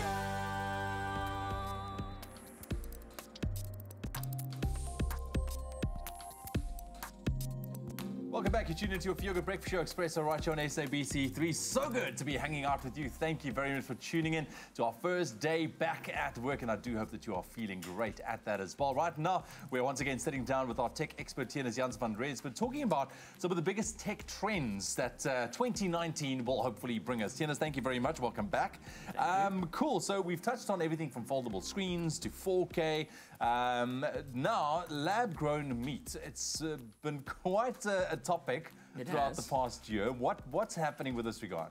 So in the last couple of years, lab-grown meat has become more of a, let's call it a mainstream idea, where a couple of years ago it was just a kind of a fallacy in the cloud. Now it is starting to become something we can expect to see on more and more plates in the next couple of years to come. Really? So in 2017, 2018, we saw that advancement of the technology, so they could grow the meat quicker. They could actually grow the meat in a way that is sustainable and affordable. Yeah. So 2018 was the year of affordable lab-grown meat. 2019 will be the year of making the meat more palatable. So it tastes like meat already, because it is meat, obviously. But 2019 will be all about texture, you know, putting the sinew into the meat, having full-grown steaks, as opposed to where now we have, you know, little bits of minced meat, and it'll become more and more mainstream. And we hope by the end of 2020, this will be on our dinner plates. That is crazy. That is crazy. It's getting there. I'm still trying to wrap my head around this concept, eh? But you know what? If it means saving the environment and looking after animals, well, I guess it's a good thing as well. And then that means that vegans can have meat as well. There we go. Exactly. Well, I wonder. That's going to be a big topic. That's going to be a big topic. Listen, onto some robotics right now. We've seen Boston Dynamics, who created this jogging, back-flipping robot, a dog that can open doors and do all kinds of weird things. Yeah. What do you kind of foresee for the year of 2019 with regards to robotics? So in terms of technology, this has probably been the industry that has kind of freaked people out the most. Look, you know? I mean, come on, just feast your eyes. And that's the dog, but it had an arm as a head. And that's what it used to open doors. It was very, very weird. But essentially, the reason why this industry is kind of, you know, becoming more and more mainstream as well is because this will help us do things we do every day in a way that is very, very helpful. So obviously, we don't have robots yet making our coffee. But that's where we want to get to. So essentially, robots, as we've said for the last couple of years, will start replacing mundane jobs. You know, in a couple of years' time, a barista may be a thing of the past. So unfortunately, we don't want to get there because we love our baristas, but it is a reality. And Boston Dynamics wants to take the technology to a place where it can be applicable, not just a little oddity that goes viral on the internet. That's the thing, yeah. At this stage, it is exactly that, you know, so it's fancy to look at, but you don't see the functionality of that. Yeah, exactly. We've got a robot that makes burgers already. We do that, So, you know, next steps. Next steps. Just quickly before we wrap up, Elon Musk, we've been talking about him quite a bit over the past year as well. What do you think this man is going to get up to? Well, you never know. I mean, 2018 was a whirlwind here for him. You know, smoking pot on Joe Rogan's podcast, all the way to, you know, the investigation from the FCA regarding his tweets with the price fixing with Tesla. But, you know, that has come to nothing. But I think 2019 will be the year of The Boring Company, his latest company. Oh, yeah. And we saw the first actual boring tunnel he made in California that is basically a tunnel where cars will be lowered into the ground, and it's basically a tunnel under all of the freeways to make traffic better. And that's kind of what we're thinking 2019 will be about for him. Obviously, SpaceX and Tesla is doing really, really well. So Boring Company 2019. Boring Company 2019. Not so boring after all. Tienus, thank you very much for joining us, man. Definitely a lot of tech to look forward to this coming year, but Tienus will be here and he's going to be running us through all of those developments. All right. It's time to have some fun. And yes, it's such a great privilege to welcome this man to our studio after he and his team were here, what, 5 years ago, was it? It was about 5 years ago, yeah. Alex Smitten is in the studio, ladies and gentlemen. Let's get in there. Get in there. Neighbours, he's here. Of course, if you watched Made in Chelsea, you'll know exactly where he is from. It's great to have you here, man. You've been in Cape Town for, what, 6 days now? 7 days? 8 days? 7 days, I think, and we're flying home tomorrow, unfortunately. Very sad. We'll talk about your time here, but first, we want to get to know you. So let's do it. We're going to get 60 seconds on the clock, and fire up some questions. Are you ready? Okay. First thing that comes to mind is what you answer. Here we go. Start the clock. Go easy on me. Come on. It's early in the morning. Your biggest pet peeve? My biggest pet peeve, angry people. Would you rather cook at home or eat out? I eat out. Still or sparkling? Still. Book or series? Series. If you had one wild animal as a pet, what would it be? A tiger. What would you name your wild animal pet? The boss. The boss. Are you a night owl or morning lark? I'm a night guy. Yeah. Night owl, yeah, 100%. Europe or Asia for a holiday? Probably Europe. Who's your favorite comedian? Mickey Flanagan. Marvel or DC? Marvel. A night on the town or a chilled one at home? Increasingly a chilled one at home. Really? Yeah. If you could live in any city in the world, where would it be? Cape Town, obviously. Oh, you're just saying that. Breakfast or dinner? No, okay, it's Cape Town, Buenos Aires or London. Okay. Breakfast or dinner? Oh, definitely dinner. The last artist you playlisted? He's a producer called Hector Couto. Shopping or a trip at the museum? Museum increasingly as well, yeah. Wait, what's going on? I know, I'm getting old and boring. It's happening. It's 2019. Oh, my word. And, well, I'm sure we're not seeing that much of that kind of side of you on Made in Chelsea, because that is like the wild party, awesome life all the time, right? It's literally the Wild West of, I mean, yeah, it's pretty raucous. Yeah. We thrive on drama there. How exactly is it, what's it like being in that kind of world of structured reality where, and I also just want to know how much of it is actually real? Well, so it's a structured show, Yeah. so they have to obviously set up cameras and stuff like you guys have here. Yeah. But they basically phone you up and they say, right, turn up to this location at this time, and you have no idea what's going to be there. So they could be an angry ex. They could be like a best friend who hates you at the time. So you're literally walking into an ambush 9 times out of 10. It's really stressful. Yeah. It's really stressful. And with all that amount of stress, what makes you decide to actually be part of a show like that? It's a very good question. Yeah. I mean, have you figured it out? I don't think I have, actually. I think some people get addicted to the... It's almost like it's an adrenaline rush. Yeah. So they kind of thrive off it. Yeah, because you needed to keep you going. But has the show also kind of presented you with opportunities that have helped you further your career, further yourself? Yeah, I mean, it became a huge platform. I remember when I first joined, I thought I would probably do it for 6 months or a year, and it's now nearly 7 years later. And, you know, reality TV just became this huge thing. And then I went from no one having a clue who I was to suddenly people were like, oh, that's that guy. And it's kind of a weird sensation. But yeah, I've managed to leverage some things off it, and yeah, it's been a pretty fun six years. Yeah, because music is something of a real passion for you, right? Tell me about that. Yeah, so I've been DJing and producing for around 7-8 years now. Yeah. And originally when I started the show, I kind of stepped off the gas with the music because there was, you know, so much going on with the filming. Then I was like, actually, why don't I marry the two? Yeah. And so then, yeah, it's been great. I've kind of like been around the world DJing and stuff. So yeah, it's been pretty awesome. And when you're here, I mean, like you said, you were here 5 years ago. What is it that you love so much about South Africa? What is it that you love about Cape Town? You were saying it's one of the cities you'd love to live in. Well, I mean, obviously you guys have the weather. The views are just like unbelievable. The wildlife, the people are so friendly as well. It's just a great mix of different things. I mean, I hate to say it about London, but there's a lot of miserable people. I think because we don't have sun. And they don't drink as good wine as we have here. Yeah, you guys have got a lot of wine. I think I'm going to my 9th wine farm after this. So is that what your trip has been like since you arrived here? You arrived on New Year's Eve. Yeah, we got here just in time. We literally rolled in just as it was turning to 2019. Straight to a party. Straight into 2019. And then after that, what's your time been like here? Wine farm, wine farm, wine farm. No, we've been down. We saw some penguins. Excellent. We saw some seals down at Cork Bay. Yeah. We went up to Elephant's Eye. Oh my goodness. It's been pretty activity-filled. There's so much to do. Yeah. I feel like I need another month to kind of fit it all in. You're welcome. You can come and chill with us every morning here if you like, man. You're always welcome. Thank you. I'll sleep in the studio. Yeah, it's pretty comfortable. The couches are amazing. It is an amazing studio. We're looking forward to just having you with us the entire morning. So thanks so much for gracing us with your presence and just taking the time to be here. I know it was a bit of an early start for you this morning, but you're good. The coffee is amazing. Says Princess makes great coffee. Alex Bitten's in the studio, and we'll have him all morning long. There we have it. Thank you very much, Kat. Right now, it is time to quickly take another look at your news headlines. Starting off with your national news, bumper-to-bumper traffic was experienced on most of the country's main roads yesterday as a large number of holidaymakers started heading home after the summer holidays. And Eskom spokesperson Khulu Posiwe has warned that the risk of load shedding will increase in the coming weeks despite a rise in its coal stockpile.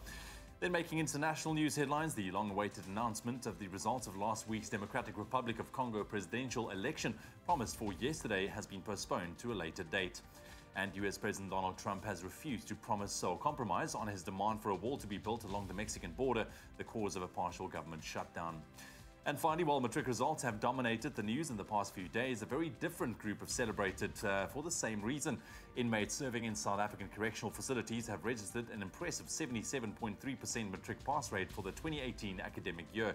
A total of 235 inmates sat for the exam, of which 67 received bachelor's passes. One of the most notable results was that of 52-year-old Similani Abdullah Elijah, the oldest of the matriculants, who also achieved a bachelor's pass. Well done to these exceptional achievers. That's where we leave your news headlines for now. We'll expand on those stories at the top of the hour for one last time.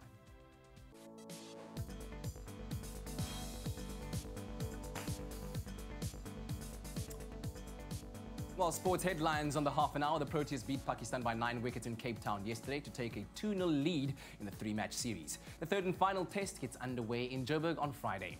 In football news, Bidvest Wits opened a 5-point gap at the top of the ABSA Premiership table as they beat Free State Stars by 2-1 in Bethlehem on Saturday. In other results, Pirates drew 2-2 with Highlands, while Sundowns edged Chiefs 2-1. Moving further afield, Manchester City showed their class in the FA Cup third round as they thrashed Rotherham United by 7-0 at the Etihad Stadium yesterday. And elsewhere, Man United beat Reading 2-0, while Arsenal put 3 past Blackpool. And finally, in rugby news, the Cheetahs came out on top in their Pro 14 bottom-of-the-table clash yesterday as they beat Zebre by 27 points to 12 in Italy, while the Southern Kings fell to a 38-0 loss in Edinburgh. And that is a roundup of the sporting action.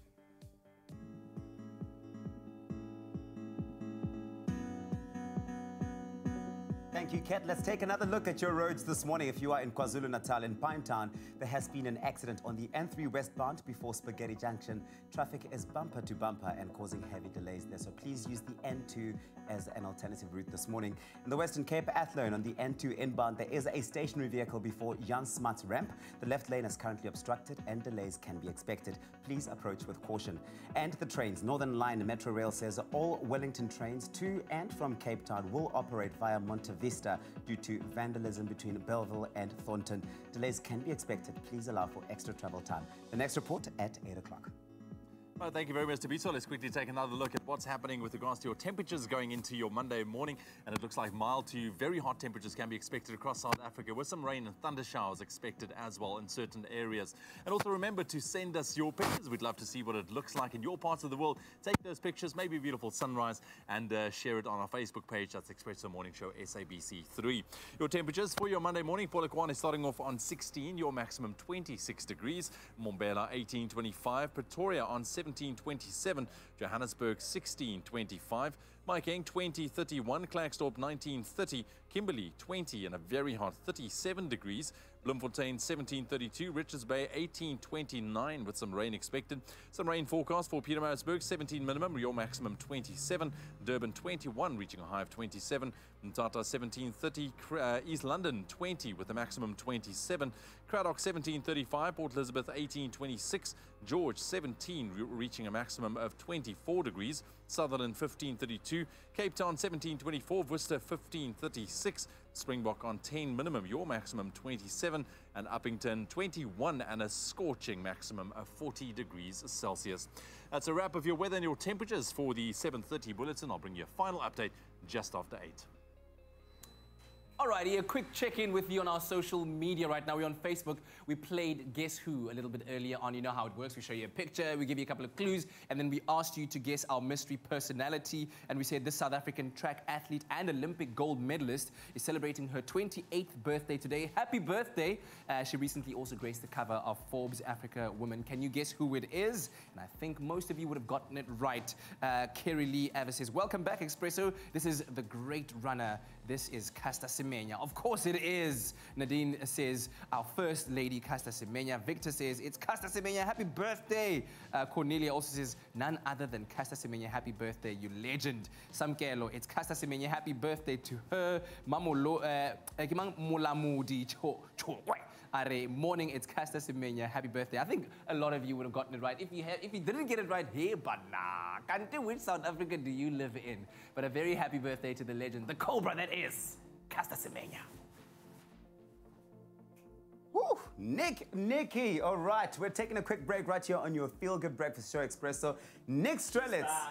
She's back. She's back. And after the break, she's telling us all about the highlights from the Queen's Plate, which happened this Saturday. All the fashion wins and losers. And then we're taking it to the kitchen as well. We're making an Asian salmon and green bean stir fry. So delicious, so perfect for the summer, well, this New Year body. Perfect. Stay with us.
It's my Feel Good Breakfast Show.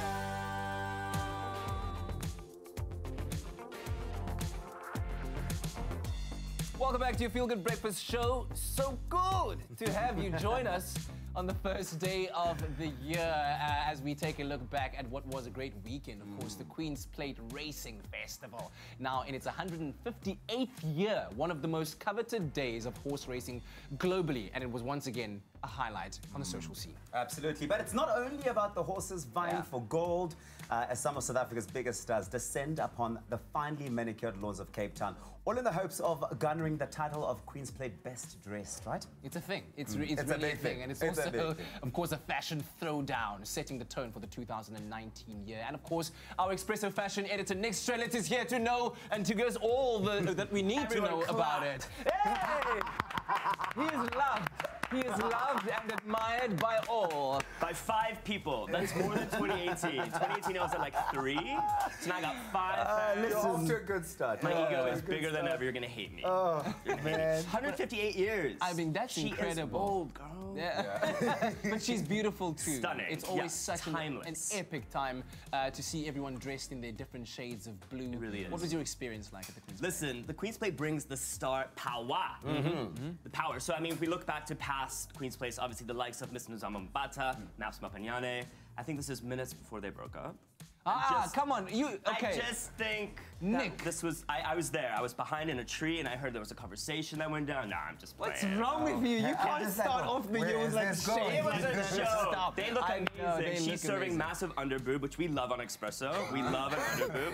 But Nan Mateba last year, she won 3rd place in Best Dressed. Really? How do you think she felt winning 3rd? Hated it. She'll never come to the Queen's Plate. The Queen Bee, she don't do 3rd place. She'll never come to the Queen's Plate. She don't do 3rd place. But listen, the theme is everything. As you guys know, it's obviously blue and white. Yeah. Which is quite, I mean, you would think it's easy to pull off. A lot of people don't get it right. These ladies got it right. Obviously, people of the likes like K. Naomi last year, she did 2 outfit changes. That's how you do it. Television presenter Nkosi Mbali as well. I love this kimono pinstripe. I think it's really important to think about how you integrate blue and white together, because it's not as easy as people might think. Yeah. Obviously, the best dressed, the coveted best dressed award, these are some previous best dressed winners that we're seeing at the likes. What I like is they don't focus in on celebrities too much. It's the regular spectator, which I think is fantastic to give them a shout. The lady in the far right winning best dressed last year. Yeah. The woman's best dressed wins. Do you guys know what she wins? What does she win? She wins 2 round-trip tickets to London, a week stay in a gorgeous London hotel. The best dressed man wins a Cartier money clip. Wow. I'm just saying. Well, that's There's a discrepancy. What is this? Was he going to church like? Yes, he was going to church, girl. Okay. Stop. But with the best, there's also the worst dressed as well. And listen, people, they don't get it right too often, in my opinion. You really do think about the platform. This chick looks like she's just bounced out of the club. This is the walk of shame. We've all been there. I was there last weekend. Let's keep Not me, sis. Never walk of shame. The lady in the middle, like, it's a bit tracksuity and like keep it to the theme. I love 60s hobo chic, but it's the Queen's Plate. Okay. Okay. All right. Let's get into this year. So this year. You are so harsh when it comes to this. I'm looking at the young lady in the middle and thinking like she's so she was happy trying. to be there. Yeah, she was trying to be relaxed and have a good time. I know. It's high fashion. Fashion It's an is fierce. event. It's a nice, beautiful day going off to the market. To the market. Oh, stop it. That stunning market. Yes. But let's hit this year, guys. Let's talk about the queens and kings of Queen's Plate. So this is best dressed that we're talking about. I'm just doing highlights. Okay, highlights. You'll see my opinion. It'll be pretty apparent. What you got? What you got? This Nomzamo Mbatha, we have to start with the Queen. Ooh. The Queen slaying in this stunning pantsuit. What I love, again, it's a modern interpretation of a very old school theme. Okay, I'm not crazy about the fascinator. I just have to say, with a big chunky block sunglass like that, and you've got these ruffles, it sort of bleeds into the sunglasses themselves. But it's Nomzamo, and I love her. Amazing. Good. Looks like money. Yeah. Cameron Green was there. Am I saying? Cameron Green, yes. Oh, look at that poster, Mrs. What did she win, Kat? You're very passionate about this. First princess. First princess. So second place in Miss Universe, which is amazing. Again, more of a modern interpretation as well. I love the high slit as well. I'm not crazy about the shoes, girl. The beige with the white, I wish she would have gone full monochromatic, so either an off-white or even a blue, in my opinion. I think Okay, I'd agree with that, but still looking stunning, absolutely. Yeah, Mrs. Black Coffee and Clay Mbali looking absolutely amazing. She's wearing Keys fashion. Ryan Keys, who's a Johannesburg designer, dressing all the stars lately. Again, I love that our A-listers are doing pantsuits, really modern, contemporary interpretation. Power dressing. But taking risks as well with how they interpret it as well. Absolutely. I mean, look at the top of it. And the top hat. I mean, how many times do you see a stunning woman in her top? And you can see in her eyes, she's owning this look so She's owning it. So much confidence, loved her. Sarah Langa, who was South Africa's best dressed media personality last year, social media personality at the South African Style Awards. Again, this is really current for me as well. She's with Mr. Seth Shezi. Who always just happens to be looking off into the distance, having the greatest time. Right? With one leg in the air. She loves a side, kicking back. like a side profile. But she looked great again. I think this is really young. I think we get a bit too stuffy and conservative sometimes with these sorts of events. So she's doing her thing. Carol Bauer, the queen, the other queen. Her Royal Highness. Her Royal Highness. I always refer to her as her Royal Highness. She always gets it right for me. I mean, she's a mature woman. She gets fashion. She loves style. She's putting it together absolutely flawlessly in this block sort of colored long gown, which I absolutely love. And every now and again, she might throw in a foreign greeting, just like, in that picture with Nomzamo, do you know how much star power, how much superpower it's there radiating. is? Just power. Look at this Bauer racing. No big deal. I mean, that says it all. Things in life for 2019. So listen, SABC also repping big time. I'm looking at you, girl. Oh, you're looking at me. Oh, whoa, it's him. Get inside. Yes, sir. Get inside. Of course, Miss Williams, who we miss. She loves a midriff, and if you've got that midriff, honey, you better work that midriff. The boss man as well. And, SABC program manager, Miss Hamilton Nukubo, looking great as well. Dude, you ripped us. You ripped us so well. You've got a look too. I love this is your but effective. But effective. Okay. And also some honorable mentions as well, just other people who like really look fit the bill. Okay, so Catherine Fiva, she won Best Dressed. So she's going to London, y'all, in this imprint design. Wait, hold on. She won Best Dressed. Oh, interesting. Ooh, Kat. It's the shade coming. Interesting story. I have zero shade. I haven't planted any seeds and there shan't be trees growing. I just wanted you to repeat that she won Best Dressed. She won Best Dressed in this imprint design. Again, not who I would have given to, Mr. Top Billing, Mr. Fezile, who we absolutely love. Doctor. And former Expresso presenter, Liesel van der Westhuizen. Yeah. She was wearing tackies. She was wearing tackies, hey. You can't see it there, but I mean, comfort is king. Absolutely. Comfort is the thing. Okay, can we do my worst and best dressed? Okay, yeah, please, go. I don't want to start 2019 in a shady note. What's going on? Wait, what's going on? Listen, I didn't want to go for a celeb because they'd be knocking down my door every time I say something about them. So she's just a casual spectator. I found this girl, she was in almost every photo sipping on that champagne. Yeah. I only accept apologies in cash. I only accept apologies in cash. I mean, we've all been there. Look, I apologized to her, and I think she does need the cash, so she can... to be so. And my best dressed. My best dressed has to go to Tanzania. She's a Tanzanian model, Miss Kabete Tulongo. She was repping here big time. Look at her smoking. And the face beat was amazing. What I love about this dress is that blue and white is the theme. When the sun hit the sequence, you saw these pops of white come out. Yeah. It was scientific, it was dramatic, and I love drama. And that was the 2019 Queen's Plate.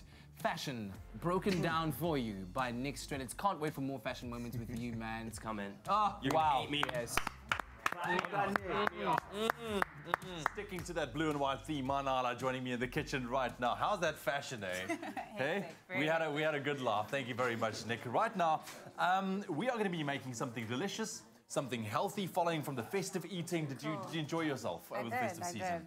Yeah, good. Now it's time to get healthy. Look, it's time to get healthier. We have a brilliant Asian salmon and green beans kind of stir fry for you. And this is great meat. It's a clean meal. It's flavorful as well. And the whole thing with Asian kind of way of style of cooking is it needs to be flavorful. That's why we're using the ingredients. And you won't see salt and peppers.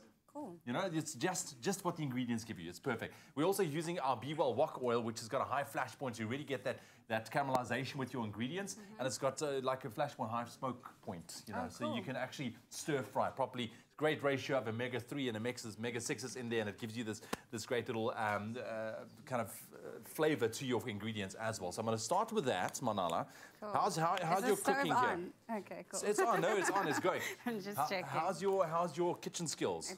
They're pretty good, but I'm a pescatarian, so I only eat fish. So okay, fantastic. That's great. So we're going to heat this up nicely. You'll see it to go. Just a nice little dollop of your wok oil. Cool. Fantastic. So what I'm going to do, we're just going to marinate this. Cool. So we got some, there we go. That's some garlic and some ginger. Sorry, I can only do one thing at a time. Into some soy sauce. You're a man. You know it. You know it. And immediately, I mean, you will just smell that. Oh, that smells good. You see? Now we've got some beautiful salmon that we've got as well. We're just going to throw this over. And now this you want to just pop into the fridge once you've just mixed it through for about 2 to 3 hours. Leave it in there. Make sure that it absorbs all of that ingredients. And then what the wok oil will do as well, gives you that nice little sesame seed flavor to it as well. Right, so that marinates. Cool. And then what we're going to do first, we're going to get the salmon in first because we want that caramelization. So this should be nice and hot. Let's try and... There we go. Yes. So that's going to go in there. So you want to just sear this one off. Out your way. Thank you very much. So you want to sear this guy off just for a little bit. And you'll start smelling how that ingredient... Are you cleaning? I am. I am. Look at you. You're like... I told you I'd help. I'd help. The best help in there. So here we go. Can you smell that already? Oh, yeah. That also looks good. It's all about the flavor. Yeah. So now that these guys are going, remember your salmon, you don't want to cook it for too long. You just want to make sure you get a bit of a caramelization, especially on the skin side as well. Yeah. But we're going to move things along. We got some red onion on that side. Cool. Can you pass that along? That goes in there. And if you want to get your hands on the recipe, the keyword is Be Well. SMS that to 33728. That's Be Well to 33728. Fry off your onions a little bit up until they're also nice and soft. And once you get to that stage, we got some green beans and asparagus. Oh, great. This is nice. superfoods in my book. I love green beans and asparagus. So I'm just going to do a bit of a handful here. You've just chopped off the ends to make it nice and smooth. And there we have it. That about enough? What do you think? Yeah, that looks good. That good? I'm going to mix this through.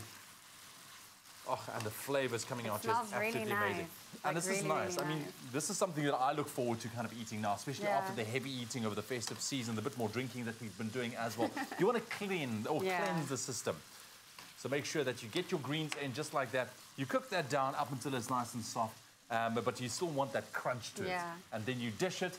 And what we're going to do is I'm going to turn this one down. If we move over to that way quickly, we got some spring onion that we've just chopped, just to dish it off or to finish it off. Make sure you throw a little bit around the plate as well to take a nice photo. For Instagram. You know, for Instagram. And a squeeze of lime goes on there as well. Nice. Just like that. Bam. And you are done. Set. You are healthy. Be well is the keyword. SMS that to 33728. That's be well to 33728 to get your hands on this beautiful salmon and green beans and also a little bit of asparagus stir fry. Is this something you're going to go for? Definitely. I'm going to try it out. Hey? You're going to cook it, you're going to SMS, and you're going to go there and you're going to send us all a picture. Little Insta story. So there we have it. Be well is the keyword. SMS that to 33728. A brilliant way to start off your week in terms of a meal. It's quick, it's easy, it's delicious, flavorful, and healthy. At that, all in one. Manala in studio, everyone. Well done. Yeah, I can't wait to hear her perform some more a little bit later on. Yeah, what a voice, what a talent. Yeah, but on to our guest right now. He's a structured reality show TV star from the show called Made in Chelsea, which if you've never seen before, we're going to show you a sneak peek at the man they called the Blue-Eyed Wonder. Ooh. Hey. Oh, God. Hi. Sorry. Hello. My friend has scared you. I'm so sorry. He was just creeping up behind you, and he does that really weird thing where he doesn't... Has he introduced himself yet, or no? He hasn't. Well, this is why I came over, because we kind of touched butts. She won the butt off. But you didn't say... tell you... No. Oh, my God, I'm, like, nervous. I'm really sorry. I'm really sorry about him. He's never spoken to a girl. He's never spoken to a girl in his life. See, I'm useless at being single. Terrible. No, he's not even useless. He's just never spoken to a girl. He just normally blinks. He has blue eyes. Do you like blue eyes? I do. I like blue eyes, yeah. How much do you like them? Quite a lot, yeah. So you like blue eyes and what, shaved heads, or what do you like? I'm just wondering. What do you like? You like shaved heads, right? That's awesome, man. Most girls do like shaved heads. That's what I like. No, I don't think so. I came over to find out your name, and you've basically just destroyed my character. Fine. You didn't tell me your name. My name's Melanie. Melanie. Alex.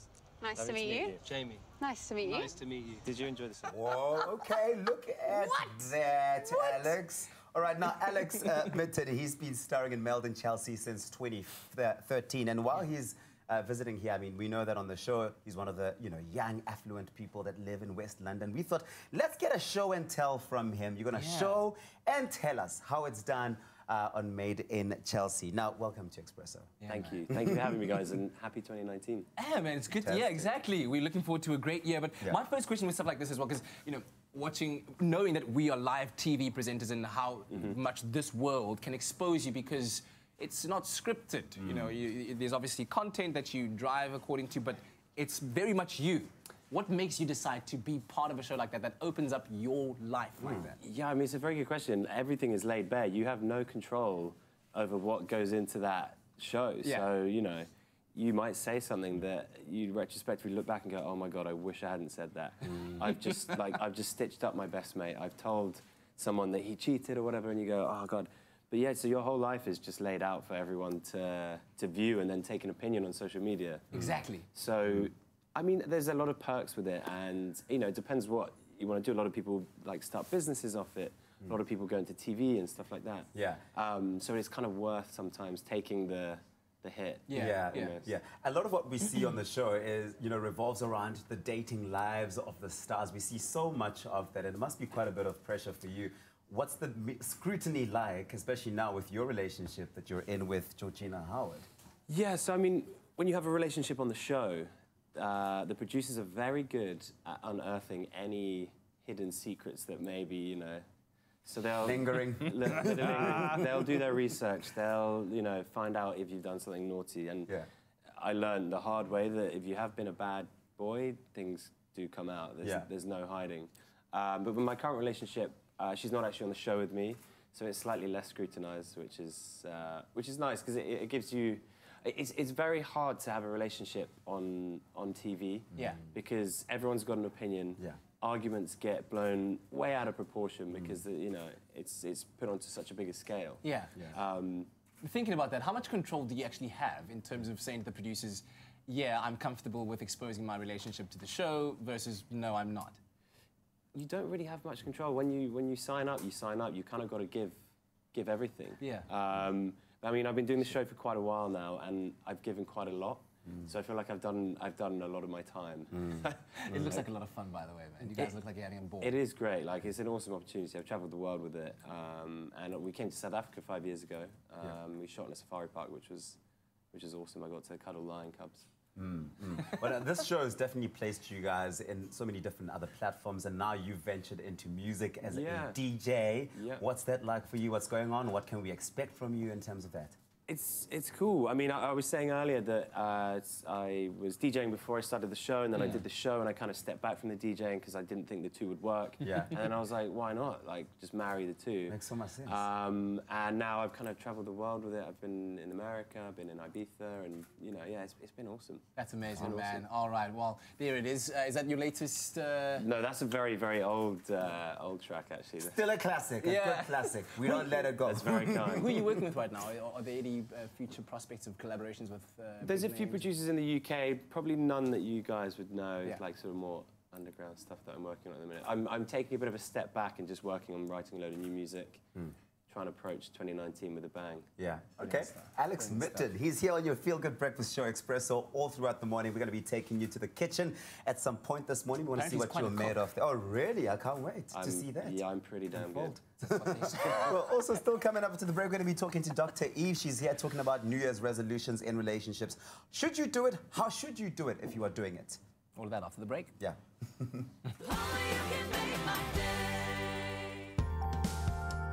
Explore world of members-only experiences you'll love. Sign up to Marriott International's award-winning loyalty program, Marriott Rewards, and be rewarded for your loyalty by enjoying endless experiences at over 29 unique global brands and over 6,700 distinctive properties in 130 countries. Sign up today at members.marriott.com and enjoy endless experiences.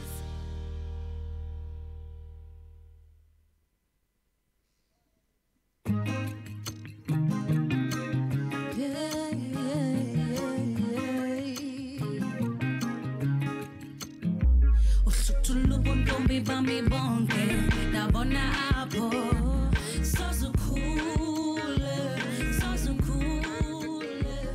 Ubudodo nabo, zoni zenza nazo, so cool, so cool. Tulubundombi bambi bonke, da bona apo, so cool, so cool.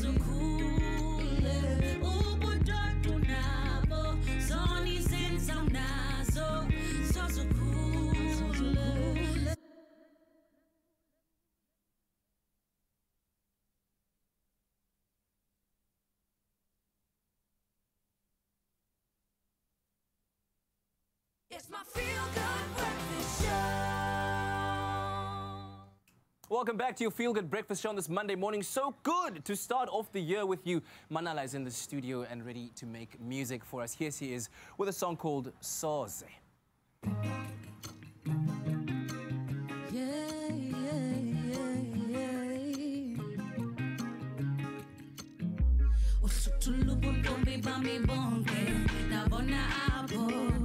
So cool, so cool. Ubudodo nabo, zoni zenza nazo. So cool, so cool. Tulubundombi bami bonke, dabona apo. So cool, so cool. Ubudodo nabo, zoni zenza nazo. So cool, so cool. I don't know how much longer I can take this, 'cause we've been crying for months. There's no trust, Lord forgive us. I've been crying too much. The fire raging, I be losing all my patience. My heart's racing, all the silence I'm a breaking. People namile, inhliziyo yami ivalile.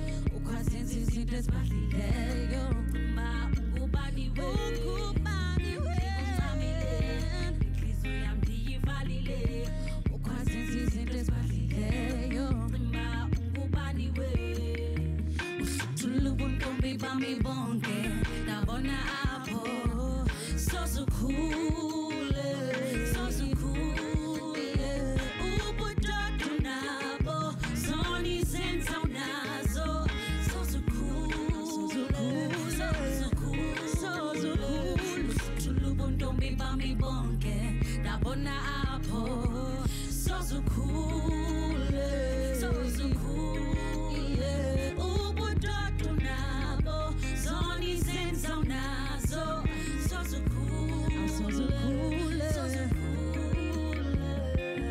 Tell me how you gonna fix things, but then you violate my love.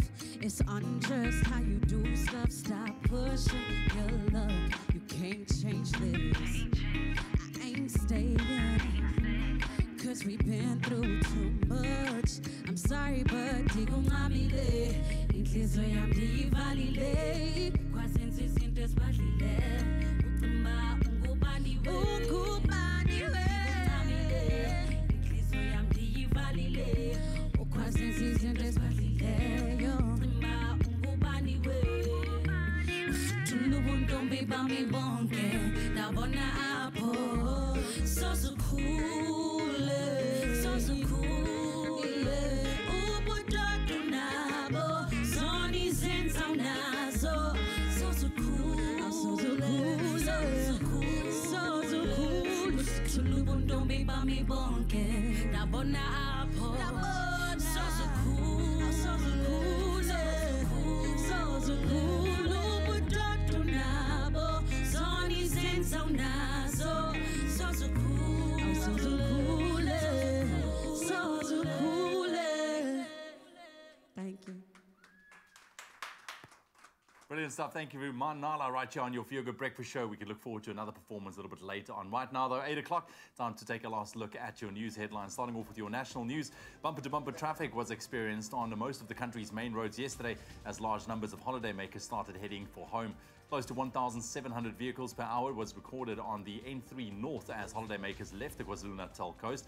At Mpumlazi Plaza on the N4, more than 2,000 vehicles passed through the tollgate, and the N1 North Highway recorded over 1,000 vehicles an hour. And snaking down the N2 at Sir Lowry's Pass towards Cape Town were never-ending lines of vehicles as holidaymakers returned from coastal resorts. And Eskom has warned that the risk of load shedding will increase despite a rise in its coal stockpile. Spokesperson Kulu Pasiwe says despite all the work done to try to mitigate the situation during the festive season, risks for load shedding would increase in the coming weeks. He said there was a risk that the power system may be constrained again, although much maintenance has been done during the festive period and some of the units are back on the system, which would help stabilize the power grid. Making international news headlines, the long-awaited announcement of the results of last week's Democratic Republic of Congo presidential election promised for yesterday has been postponed to next week. The head of the Electoral Commission yesterday said an exact date will be announced later.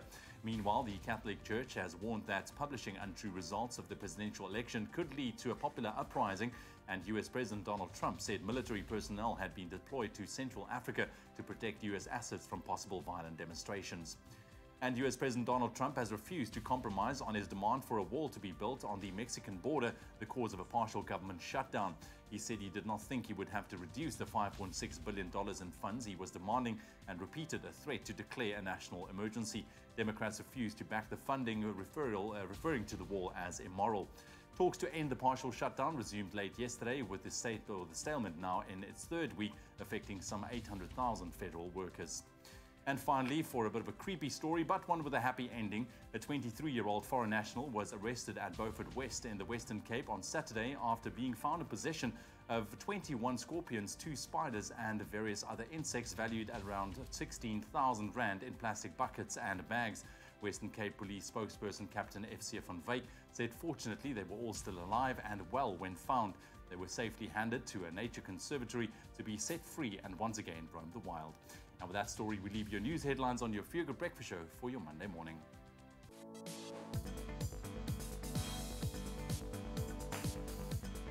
And here are your major sporting headlines at the top of the hour. In cricket news, the Proteas beat Pakistan by 9 wickets in Cape Town yesterday to take a 2-0 lead in their 3-match series.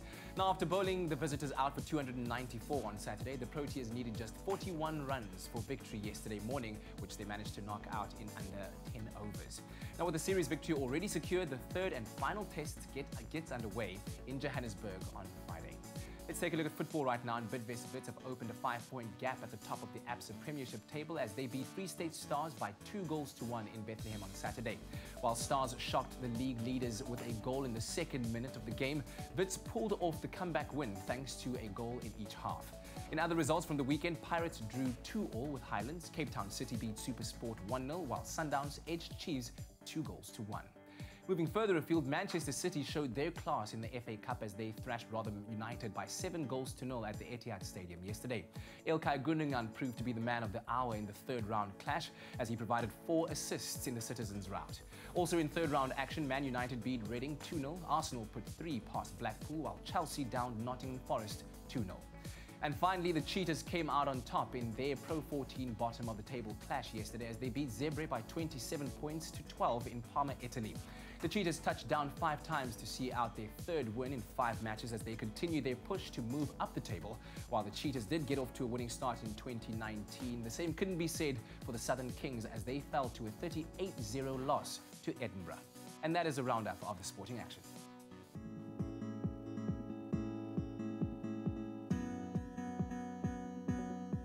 And we take a final look at your roads this morning. If you are in KwaZulu-Natal and Pinetown, there are roadworks on the N3 eastbound before Market Road, obstructing the right shoulder. Please find an alternative route this morning. And if you're in Gauteng, Alberton, on the N12 inbound, there has been an accident after the Golden Highway. Delays can be expected, so please approach with caution.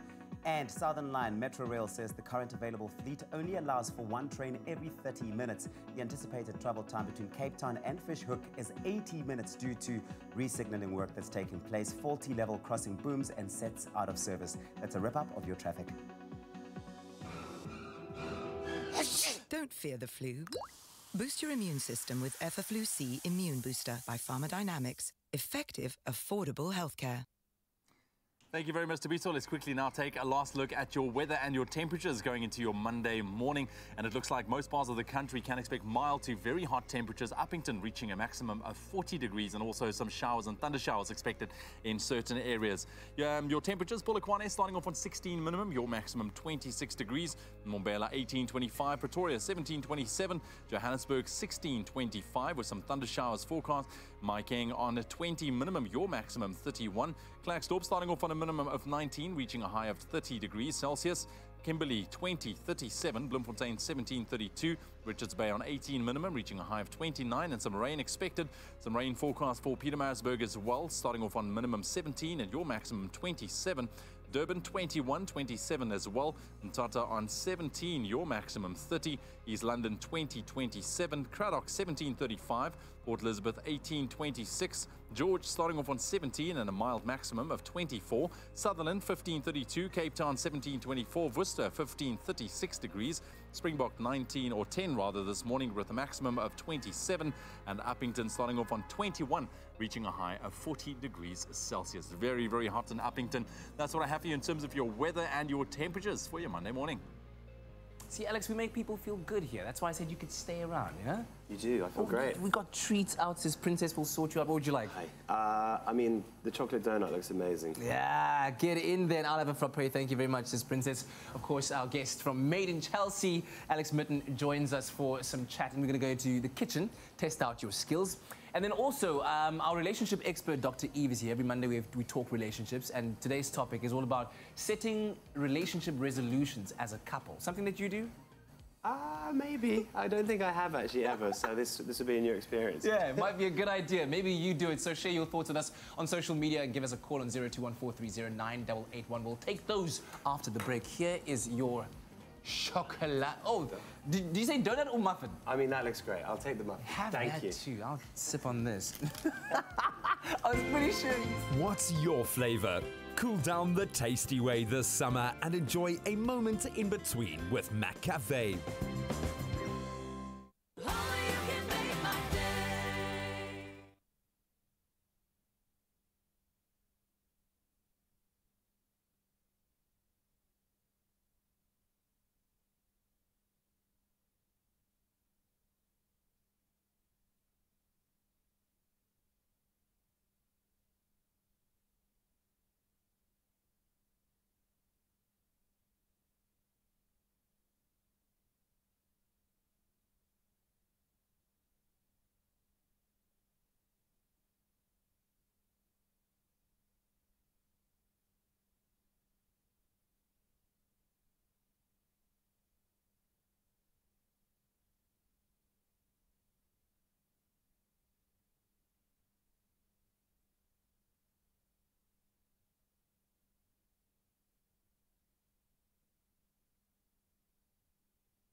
It's my feel-good breakfast show. Welcome back. It's your Feel Good Breakfast show. So good to have you with us, starting off a brand new year. And of course, we all know the strategy of setting resolutions for the new year so you can, work towards that new you. But if you're in a relationship, it may be worth sitting down and setting some relationship resolutions so that you can transform into a new us, so to speak. Yeah. How is the best way to do that? That's why today we're asking, should you and your partner set relationship resolutions? How do you truly define what is more a relationship goal and an individual goal? And our relationship expert is Dr. Eve. She's in the building to help us discuss this hot topic, and our lines will be open the whole time on 021-430-9881 with your questions or comments. Yeah, of course, engage with us. Thank you very much for joining us. Dr. Eve, Happy New Year. Guys, Dr. Eve is back in the house. It's great to have you here with us. So, resolutions for the relationship. Yes. Is that a common thing? Do people do that? I wish they would, Kat. You wish they would? I mean, what are people saying on your poll? So let's have a look here. I said, tell me what your relationship resolutions are, and it was... The options you had? Make more time together, support each other's individual goals, or have a sexier relationship. And what do most people want? A sexier. They want a sexier The people want sexy times. Sexier relationship, and I just find it really interesting. I thought, can I throw that in because this is a family show? But this is what also it's indicating people want to talk about a lot more is how to have more connection, more intimacy. And we're going to be talking a lot about that in 2019. So gear yourselves, family. Okay. Now, I know that, setting resolutions for the longest time, for me at least, has been such an individual thing where you map out what your goals are for the year and how to achieve them.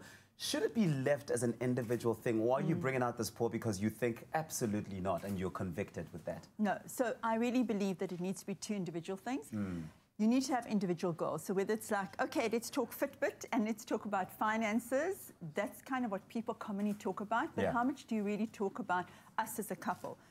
To be able to have a good relationship, you need to have two, and Kat, we talk about this all the time, two healthy individual people.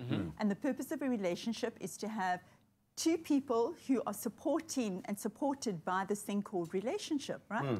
So you have to have each other help each other with their goals. And my big thing is, I don't know how many people really individually talk and say, what are your dreams? What are your goals? As an individual. So we've got to have these individual goals and we've got to have a couple goal, the couple dream. What are the things that we are aspiring to for the year? But you can't have a couple goal unless you've got two individuals who are happy. Strong and healthy. And happy in themselves. And so it's really important that people look at each other and say, what are the things that you really want for the year? Well, I really want to get another degree. Or I really want to kind of run a marathon. Or I really want to have a child, or I really want to invest more time at home or into cooking, whatever it is. How can I support you with that? Because if the person is happy, the relationship is going to benefit. You were saying earlier on that you wish that more people would start to do this. What do you see as the possible advantages of having a couple that set resolutions for their relationship? So let's take it a step in a different direction. Rather, why is it that couples avoid that conversation, Kat? Because if you think about it, when I ask people, what are the things that you value most in your life, it'll be my relationship. When you ask people, what is it that you most want in your life? It's to have a relationship. And I think a lot of our viewers would also say, this is the year that I'm going to have a relationship, because there's still a stigma around being single, or also because we want to have connection and intimacy and companionship. And I think a lot of individual people have said, I want a relationship for this year. So it's important that we actually have an individual conversation around, this is an important aspect of my life, but we don't invest in it. We don't invest in it, and especially if you're in a relationship, you just think this is going to just trundle along without sitting down and saying, what do we want that will enhance us and our relationship? How can we make our relationship tighter? I can't think of a better time to have this conversation than now, where everyone is really reflecting on the year that was and looking at what this year is supposed to look like in all fronts of their relationship. So should you and your partner set relationship resolutions? That's the question. How do you truly define what is more a relationship goal and an individual goal? Our lines are open, 021-430-9881 with your questions or comments. Yeah, we'll have more of Dr. Eve right after these. All right, so outside with Chelsea Mitten from Made in Chelsea is our star this morning, who's hanging out with us and picking his brain a little bit what it's like to be on set. But right now, a lekker South African braai. You see the slang I put in there, a lekker South African braai. Yeah, I know lekker. You know? No, I know lekker. Okay, okay. Yeah. Do you know, so you obviously know what a braai is then, because... It took me a while to get my head around it, but it's a barbecue essentially, right? Okay, well, yeah, it's kind of a swear word if you say down here. If you say braai? It has to be, no, if you say barbecue. Okay, well, I'm sorry. It has to be a braai. Apologize. No, it's all good, man. No, listen, but taking a look at a braai, I mean, it's all about the social aspect, and this is why we love doing it and why we've been doing a lot of it over the festive season as well, because it's just a great get-together. Whenever you get together, you have a braai. Yeah. Also known as shishanyama. Shishanyama. Shishanyama. Okay. That's what we call it down here as well. So we've got a great selection. We're going to make you some boerewors, dude. Are you familiar with boerewors? I had boerewors yesterday. Did you? I did. Okay. It's delicious. It is delicious. Different from your traditional sausage because it has all different kind of spices in there, allspice, peppers, and really makes it something special. And then some lamb chops. You got to have some lamb chops, I love lamb. So we're going to marinate it. We're going to make a nice braai. You also like biltong? I love biltong. Yeah, it's great. I like the chewy. There's like chili chewy. I think. Yes, that stuff's good. The chili one, the chili sticks especially is also that's nice. Listen, dude, let's get going. We got some lekker lamb chops. So we got all our spices. We got some salt and black pepper. We're going to just start marinating that. Okay, so first we go with the olive oil, I guess. You can go for it. Yeah, go for it. So let's pop. You're going to mix it all together anyways. There we go. Some Okay. olive oil. There we go. Lovely. Look at you, man. You've done this before. A little bit of salt and pepper. Got to do it like the Salt Bay. Salt Bay. You got to do it, eh? Yeah. Nice. Not too much salt. Okay. This is your lamb chops, man. So you got to make it to your spec. Here. I'm pretending I know what I'm talking about. I have no idea. Hey, man. That's all good. All good. Some pepper. I like things quite peppery, so I'm gonna. Okay, so go for it, dude. Don't be shy then. Don't be shy. Are you a good braaier? Are you a braai expert? I'm a good braaier. Yeah, absolutely. Is that the word for it? A good braaier? A good braaier, yeah. Okay. That's the one. You know, you'll find me at the braai. Doesn't matter if it's my place or somebody else's place. I'll be standing at the fire. Cool. So we got some thyme, and then we got some rosemary that we're going to pop in there as well. What's this? Garlic, my friend.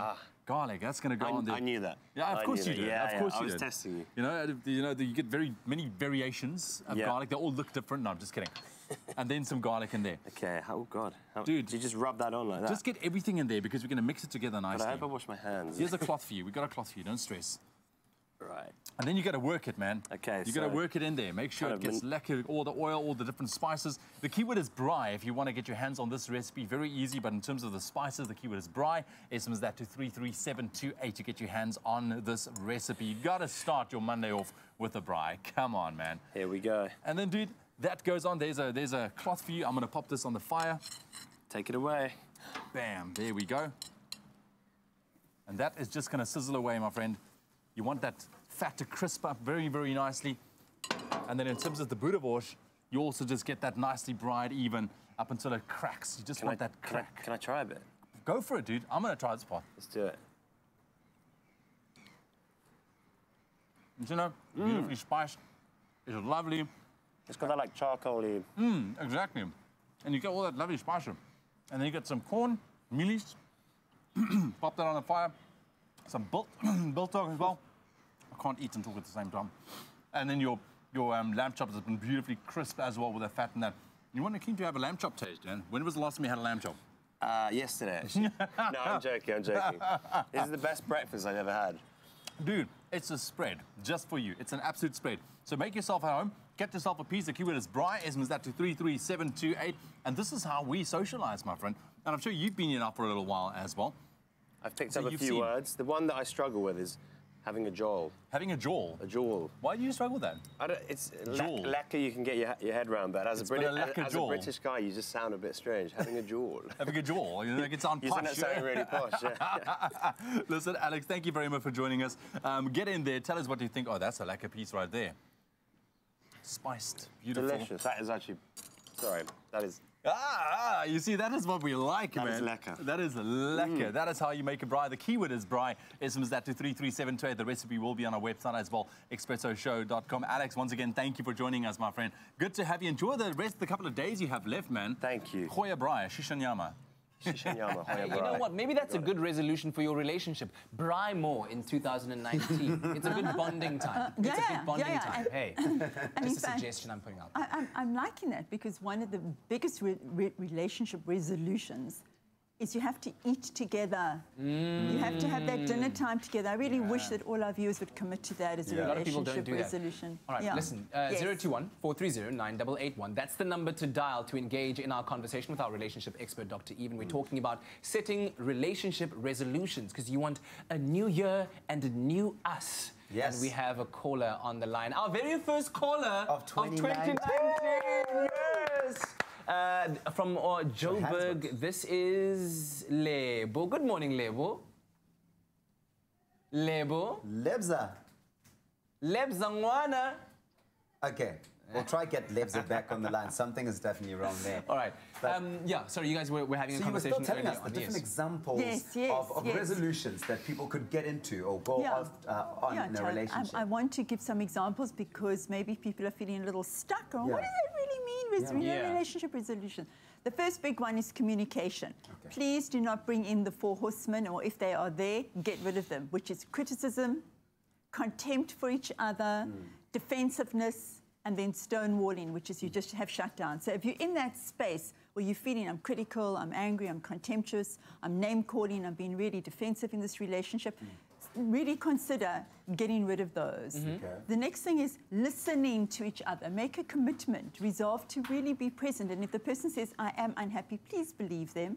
Please listen to them. Please take it further. If they say to you, you know what, I'm kind of chatting to somebody on Instagram, listen to that. Be very aware of technology. Make some technological contracts with each other. We live in a digi-technical world. This is a big, big problem with couples. What do we do with our digital devices? Contract around that. Very, very important.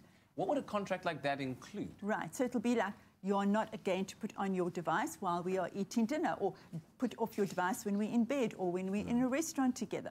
Or I do want to know what you're doing or who you're chatting to, even though you can have privacy around it. I do want to know what's interesting to you. What are you reading that's interesting? Share with me so I can be part of your digital world as well. Or you are not to post topless pictures of yourself without me saying yes or no. I like that. I need to approve your topless pictures, Tabzi. Hashtag slightly controlling, but that's okay. Lebo is on the line from Josie. Hello, Lebo. Hello. Oh, so good to have you on the line. You're our first caller for 2019, Lebo. All right. Thank you. Talk to us. Well, my fiance and I we set goals that we're going to get a new car. I'm finishing off my master's. What? Well done. I'm also getting my license this year. Spending more time together. None of this whole, I'm going home, I'm going there, we're spending time together. Yes. Getting to know each other more and more. Yeah. Lebo, if I can ask, so, I mean, this is fiancé, so I'm assuming the relationship has a bit of history. Is the whole setting of relationship resolutions something you've done on the regular, and has it kind of helped you guys grow closer together? Yeah, we've been for 5 years, dude. When you say it like that, I love the enthusiasm. 5 years, dude. Resolutions every year. But like you say, it's helped you to grow closer as a couple, so it's been good for you. Yeah, it has. Excellent Fantastic. stuff. Listen, good luck with all those resolutions you're setting for yourself, and I hope that you tick every single one of them off. And it works for them, and it's working for them. But how do you keep each other accountable, Dr. E? Yeah, I'm going to come to that. I just want to comment on Lebo that she has grown, so she got incredible personal goals, right? MBA, to get a license, and a couple goal, I guess, of getting a car. So they have got this ideal situation where there's individual growth, and then also as a couple, time together. I just want to linger a little on that. How are you spending time together? Because if you're just Netflixing and chill, you're not really spending time together. Time together has to be really intense, having... Are you guilty? No. I'm saying you just put a major crack in a lot of people's relationships out there. They're like, but we're just Netflixing and chilling. Well, the first thing I thought about time together, I was like, definitely more Netflixing and chilling. But clearly not. Yeah. So if you're going to be doing that on the couch, then are you really conversing, exchanging ideas or opinions about what you're really watching? Are you having external experiences together as well? So to come to your question, in terms of how do we hold each other accountable. If you want to be rigid and you're kind of a little bit anal and you can keep a list of things and tick them off, some people do that and tick it off and say, okay, this is the goal that we want. But I like things to be a little more organic, and also people have to take personal responsibility. Okay. What you were saying earlier, Tabi, is that, there's a lot of pressure then on the relationship of, I have to be more affectionate because we have to have the 3 A's. Yeah. That has to be your number one thing in your relationship. Okay, there is so much we can delve into. Yeah, the 3 A's, I don't even know what those are, but we'll find out after the break. Our lines are open, 0214309881. Give us a call, we'll be right back.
It's my feel-good breakfast show. Welcome back to your Feel Good Breakfast Show. So good to have you with us, man. I'm so excited to be back, It goes man. through like different variations of so good. But it's always so good. So good. It's always so good, though. It is. Relationship Talk with Dr. Eve. 0214309881 is the number to dial if you feel like contributing, asking questions, or commenting. We talked about the 3 A's. Yes. One of them is affection. Yes. Right? Thanks That's for what that. What do you mean? Dr. Eve, what are the other 2 A's that are important to have in a relationship? Acknowledgement and attention. Those are the things that people want. And on a daily basis, please, not just like when you feel in the mood. Yeah. It's really, relationships thrive when people feel special to each other. And we feel special by giving each other affection, acknowledgement of, I really was thinking about you, I'm really proud of you, I really liked what you did. And then the attention. Yeah. And it doesn't mean that, compulsive attention, I have to be in your face all the time. But there's a feeling of I am attending to you, you're present, that you're conscious in my world. And you can do that through social media, through online communication during the day, but there has to be that thread of attention, attending to my relationship, not just putting it there and saying, there you are, I got you, and now I can just continue with my own goals. Yeah. No, there has to be an awareness of us as a couple as well. So when a couple set their relationship resolutions for the year, I mean, it could be categorized across different areas. Career, for example, or fitness, or health, or personality, which is spending more time with family and loved ones. How do we clearly define that this is something that we both need to be getting into together to be able to communicate effectively and efficiently in a relationship space? Yeah, so, I mean, those things that you've just named, Tabia, those are like what we call the pie. Those are the different facets of the pie, and I think everyone does have to look at that because time is the most difficult thing today that we're all kind of trying to fit into. How much time are we going to give to family, to friends, to career, to fitness, and then relationship? So one of the things that I feel like really strongly about is also the child-centricness of how people run their families today, which is like so no-no, that you put your children first in your relationship. No, you don't want to do that. You want to put yourself as a couple first, your intimacy first, your sexuality first before you have the kids. I would really want that as a big relationship resolution for families, for couples who do have children alone. Nice, healthy balance. Just children must be second and kids. What do you mean? Yeah, okay, okay, I hear you, I feel you, Dr. Eve, it's all good. We've got a caller on the line. TD calling us from Pretoria. Good morning, TD. Hello, good morning. It's so good to have you on the line. Our second caller for 2019 is you, yes. TD, talk to us. All right. Dr. Eve, how are you? I'm so good. I'm so happy to be here. How are you, Tidi? I'm good, and you? Share with us. Come. Yes, listen. Yes. I've been married for 2 years now. Yeah. I've got 2 kids with my husband. Mm-hmm. I had the first child when I was very young. My child is about 24 years. The second one is about 3 years. My mother and my mother-in-law, they're neighbors. My husband paid lobola when I had the second child. The child was about a year. And then my mother-in-law doesn't talk to me, doesn't support our relationship. We don't talk to each other, even my family and the family. We don't communicate. So I don't know, can I carry on with this marriage or just divorce? Because it's been long. Whoa. So it's a clearly very... That's painful. Yeah, a very, very conflicting time that she finds herself. So maybe if we relate it back to making relationship resolutions, how could TD possibly suggest to her husband that they have a relationship resolution to better nurture her relationship with her mother-in-law and vice versa, just, you know, to kind of build the community around them? What's the way to do that? Support her in doing that. That's the most important thing here, that I wouldn't even be concerned around the relationship with the mother-in-law as the primary factor. It's how strong is Tidi's husband supporting her. Because if they have a strong foundation, they can take on the mother-in-law, they can take on the world. And that's the resolution that has to be held over here, that we have to have a strong foundation. And if he's not supporting her, then I can well understand why she's saying, I need to get out of this marriage, because she's not feeling attached enough. The attention isn't there. The acknowledgement isn't there. You have to totally prioritize your partner. That's what a relationship resolution is. Now, this is a big one. Absolutely. This is a really, really big one, and this is very uncomfortable for her. But if her husband is not with her, there's no chance that they can ever get through this with the mother-in-law. It starts with a foundation, which I suppose begins within the relationship, and therefore you're able to conquer and tackle any other issues outside of the relationship. You know what's just so interesting is that when we meet somebody, we have all of these good intentions and we set all of our priorities. Yeah, the relationship's going to be the most important thing. We're going to love and care for each other for the rest of our life. I mean, all this nonsense, actually. And then as time goes by, we stop doing that stuff. We stop prioritizing each other, and then we end up like Tidi in this incredibly painful situation. So, All right, Dr. Eve, great advice. Thank you very much to our callers for contributing to our discussion, our topic this morning, our very first one of 2019 in our relationship talk. And we'll be doing it again next week. And as always, thanks, babe. We have another one later. Ooh, babe, you're still there. We'll be back with Dr. Eve in just a little bit. Love this topic, New Year's resolutions as a couple. Now, turning our attention to social media very quickly, we asked you the question, the difference between relationship and individual goals, and do you guys set resolutions with your partners? That's the question we're asking. And we had here one from Bradman Anthony says, yes, we did. We spoke about everything towards the end of 2018. Now we are both fully committed to doing so. One of our goals is to take a trip to Cape Town this month. Well, there we have it. I love that resolution. We'll welcome you with open arms. Thank you for your comment. And Manuela says, welcome back. Okay, not that one. James says, sadly, I'm single or currently single right now. That's okay, James. All good. And Donald says, hi, beautiful people. I say couples need to pray together and for each other a little bit more as well. So there are some of those comments as to what you guys think about setting relationship goals as a couple together going into the new year. Keep those comments coming using that hashtag Expresso Show. Okay, so let's get back to it. I'm having a tough time just reconciling my thoughts with TD's calls now, because the way that she was kind of speaking about it, her marriage for 2 years now, 2 kids, lobola has been paid, and then she kind of just dropped the bomb. should I divorce or not because of, you know, the relationship with her and the mother-in-law. Yeah. And I'm trying to think where she is right now, how to go about it at home. And you were saying, Dr. E, that it's about ensuring that she has the support of her spouse. Yeah, does she have the support of her spouse? Is that how you start that conversation? Listen, I really have a problem dealing with your mother-in-law. It's bothering me, and it's making me contemplate things that are not healthy for the relationship, and I need to know, where do you stand? Do I have your support? You know, Kat, at this point in their relationship, that poor man is so torn between his mother and his wife. Let's have a little empathy for him. I don't know what he's doing, you know, but there are many people who are in that situation. So what now? What now is you've got to kick the mother-in-law out the door, and you've got to focus on your relationship. And if you can't do that, you know, go and get some therapy. If you are looking to really nurture and fix the relationship between yourself and your mother-in-law, would the appropriate conversation to have with your spouse be, look, last year we've not had a relationship and we're not talking, but this year I really would like to start working on that and get them involved in helping you open that channel of communication with your mother-in-law. How would you do it in a practical, at-home setting where you really do want to keep the relationship with your family-in-law?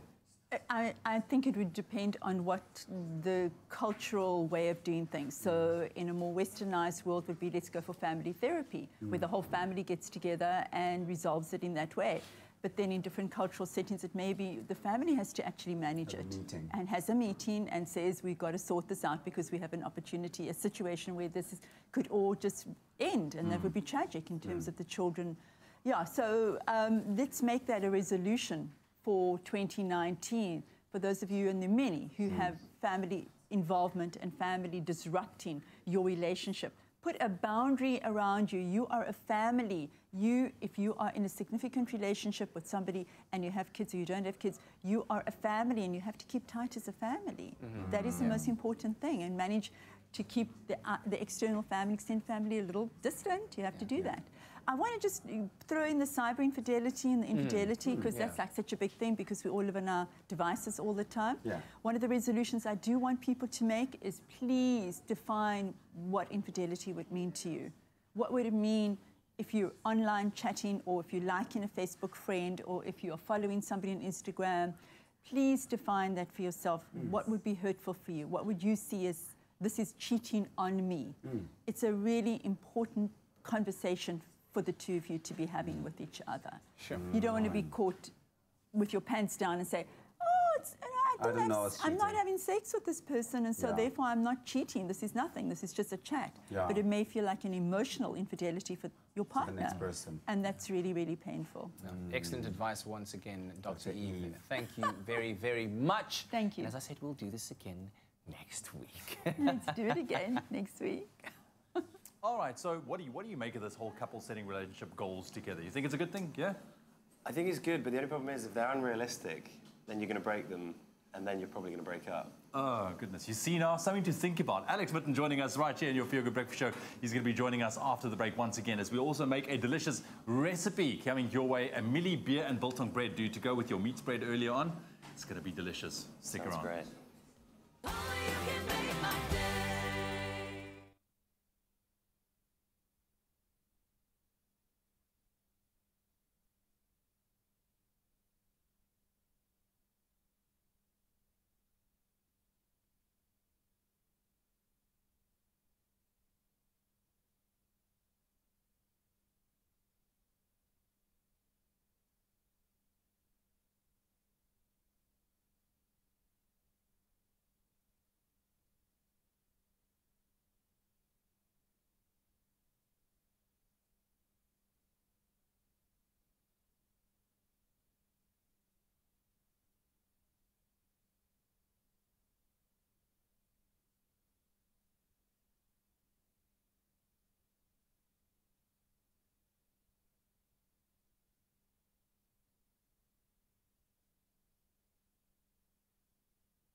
It's my feel-good breakfast show.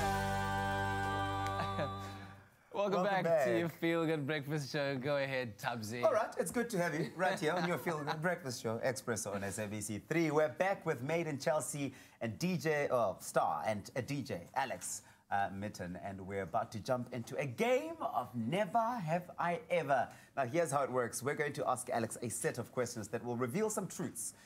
If he has done the activity in question, he has to tell the story behind it. It's simple. Yeah. Sounds scary. Where's the lie detector test? Yeah, we should be strapping you in right now. Sweating. Are you ready? Okay, here we go. So, never have I ever used the line, "Do you know who I am?" to get what I want. I have never done that.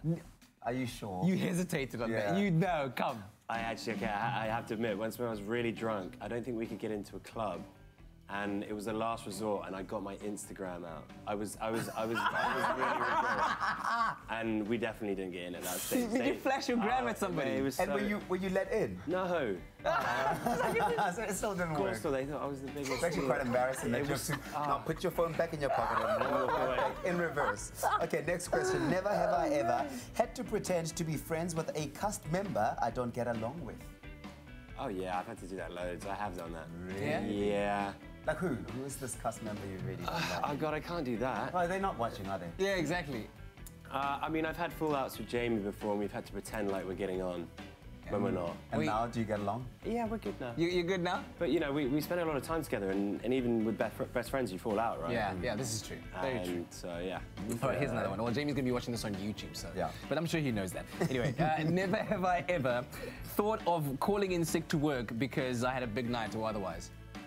I mean, I've thought of it and I've done it many times. If producers are watching at home, I'm sorry. On the regular? I used to be a lot worse back in the day. Because you partied quite hard. I was bad, yeah, or good, depending on which way you look at it. Which way you look at it. Yeah. Okay. But I can't do it as much these days. It's really hard to turn up hungover, so yeah, the partying has decreased slightly. Yeah. Okay, more responsibility taken on board. Here's an interesting one. Never have I ever pretended to not hear a fan when they called my name in public. Alex Mitten, and you just pouted and waltzed. You know, I have actually done that because when I'm hungover. How many times is this dude hungover? This is the one time. It was one time only, and you have to be kind of like smiley and happy. And that was one day where that wasn't happening. Yeah. So I could hear someone shouting, and I just literally bolted. Have you had people here in Cape Town calling your name out, and you just pretended not to? There's been a bit. It still blows me away that people watch it here. So it was like such a shock. I was like, what? Yeah, I do get it occasionally. Okay, here's another one. Never have I ever DJ'd for an event while under the influence. Oh, well, he's definitely done that. Do you know what? It's like a fine line. I like a few drinks because you kind of get into the mood a little bit more, but sometimes if you go over the top, you end up like, your performance isn't great. I think we've got a picture of you lit. Where's that picture of Alex with his tongue out? Show that picture. I think you were definitely lit in this one. Yeah, that was when I went over the line, I think. But you must keep like a very good skin routine because you party hard, you have a good time, but you still look like fresh all the time. What's your secret? That's not true. No? If you see me on some days, you'd be like, ooh. I've only ever seen you on really good days, I'll tell you. Well, this is the first time meeting, so... Yeah, but I've seen you on, like, Instagram and everywhere else. He's a stalker like that. Instagram's not real. Come on, guys. Yeah, exactly. Filters. Listen, what are you going to be doing for the last couple of days while you're here? So directly after this, I'm going to another wine farm. Yes. And then I think I'm going to go sundowner somewhere and just go and sip a pina colada. So you're starting off at the wine farm and then you're having a pina colada later? Virgin. It sounds like all I do is drink booze. It's not true. We'll probably go for a hike at some point as well, just to put that in there. Maybe. In between. Okay. Or Alex Mitten. Enjoy it, man. Enjoy it while you're here. And we hope to have you back here soon. I hope to come back soon. It's been awesome coming on today, guys. Excellent. Such an awesome guy. Let us know what you think of him. #Expresso Show, man. We love you. You too. Thanks, Alex. Appreciate it, man. Lucky to be hanging out with the man himself. Right now, though, it's time to meet our Mandela Monday hero. Now, Archbishop Desmond Tutu described Ubuntu as the essence of being human. He said that it speaks of the fact that my humanity is caught up and is inextricably bound up in yours, but we still need to practice it effectively. And when one approach isn't working, be open to another. Now, that was the breakthrough for a community group now getting real results in Dunoon. The spirit of Ubuntu is one that makes the South African people so phenomenal, and in this place, it truly does come to life. Our Mandela Monday heroes today are Christine Williams and the team at My Dunoon. They are committed to community development in Dunoon. The organizations formed when a group of locals living in Dunoon realized how many social programs failed in their township. Only change embraced by the community would last. Christine, you have a very interesting story to tell about how you started this project, moving from a very comfortable life in Camps Bay to Dunoon. Yes, it was quite a crazy story, a bit of a long one. The short of it is I'm a Christian and I felt God told me to do it. So I was part of a church here and that really helped with the journey because I really knew the people that were living here already, so it wasn't coming out of nowhere. And I think just from being here and speaking to people and being friends with people and talking about the issues in Dunoon and how things are kind of cyclic and we don't really see a change, we decided to think of things a little bit differently, and that's how we started My Dunoon.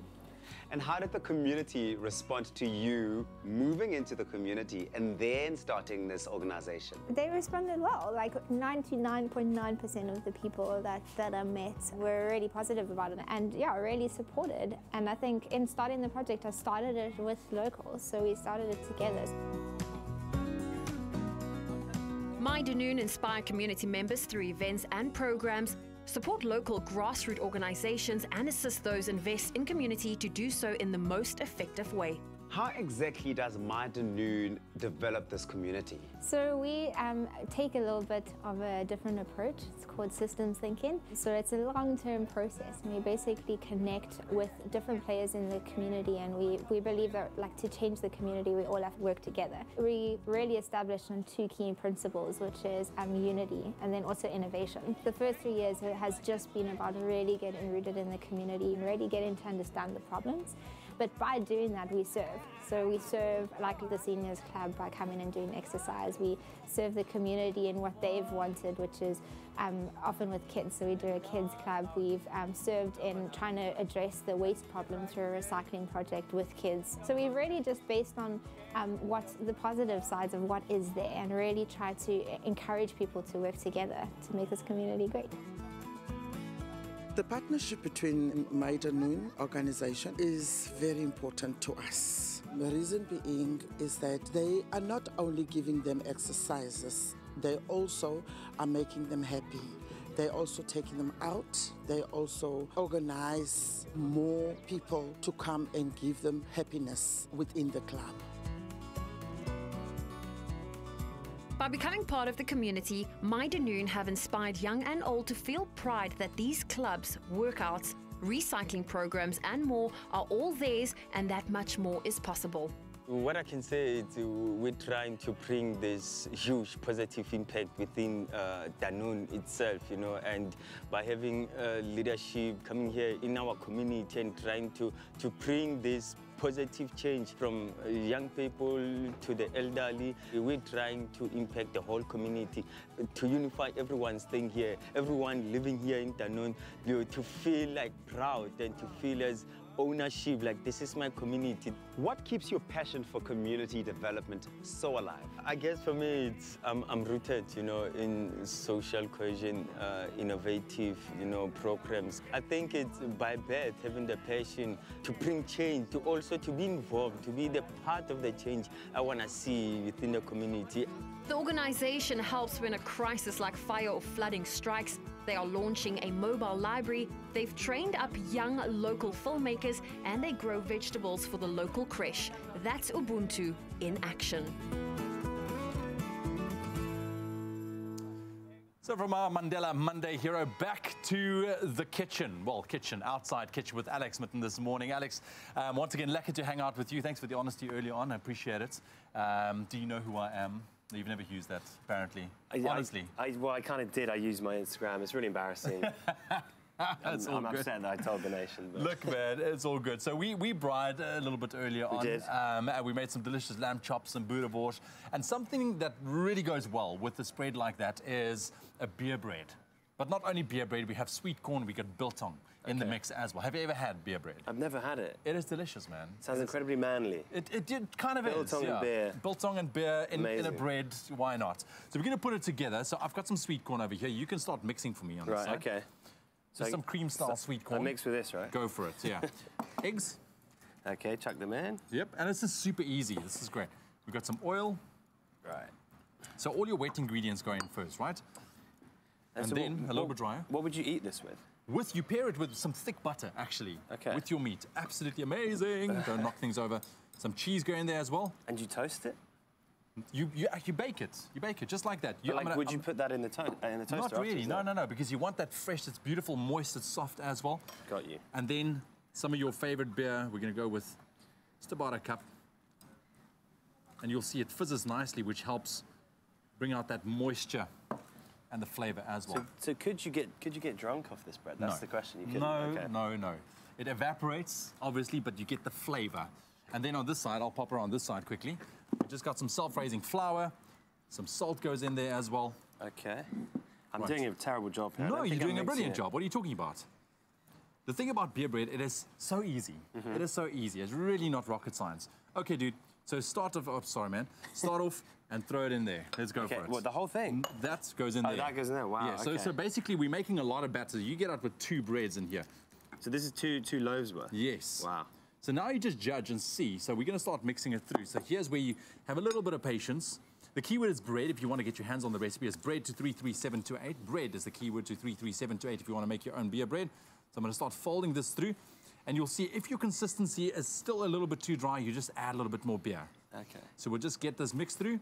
And then once you've done with that, you pop it into a bread tin like that and into the oven.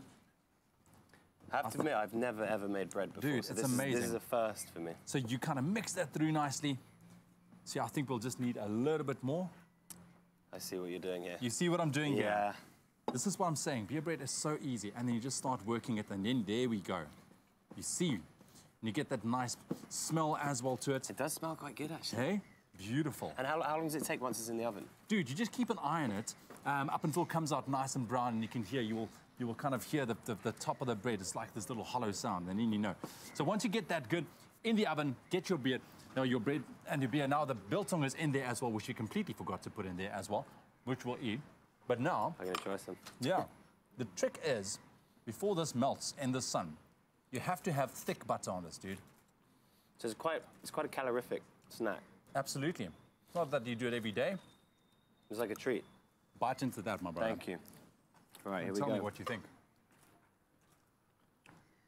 Mmm, amazing. Different, eh? That's so good. So good. Don't worry, you can enjoy that. The keyword is bread. SMS that to 33728 if you want to get your hands on the recipe. It will be on our website as well, expressoshow.com. We are treating you this morning, my brother. You really are going to be like twice the size by the time I leave. That's good. It's all good, man. It's all good. You got to do it. You're still on holiday for a couple of days, so... I got to get my bod out on the beach. It's not going to be good. Bro, don't worry about it. With a hot temperature, you'll melt it away. It's fine, man.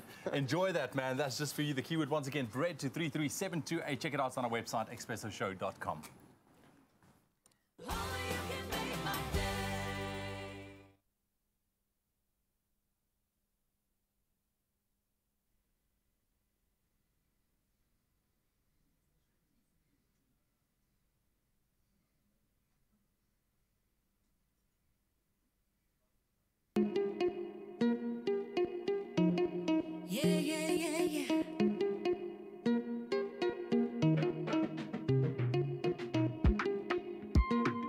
You're the one that I want and I made it clear. Open up all my doors, no room for fear, baby. You're the one that I feel so happy with. Loving you is like a melody. I hope for forever. I hope for forever. I hope, baby, I hope for forever.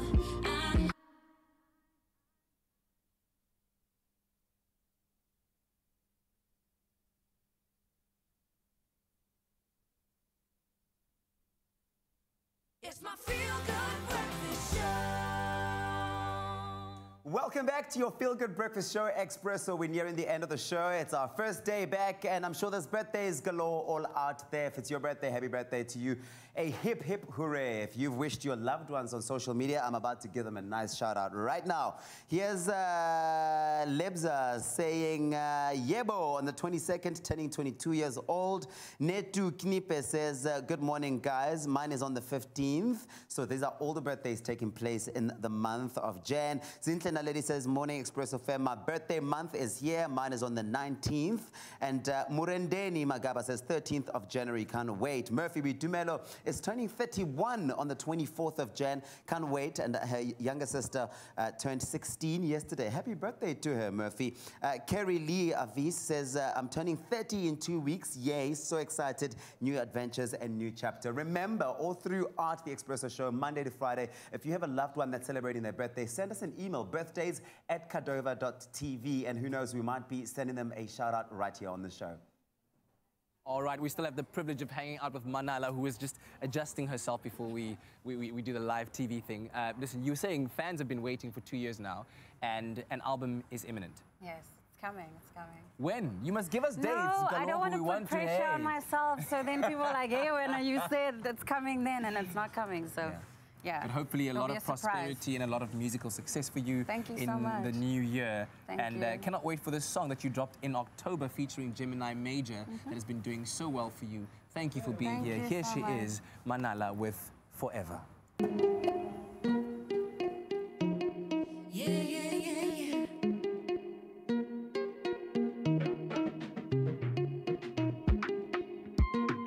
You're the one that I want and I made it clear. Open up all my doors, no room for fear, baby.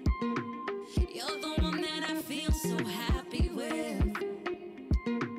Loving you is like a melody. I hope for forever. I hope for forever. I hope, baby, I hope for forever. I hope for forever. Till the end,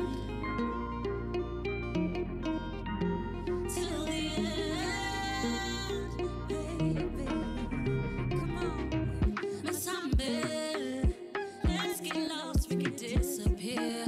Dibambe, the way you do when we lose control, yeah.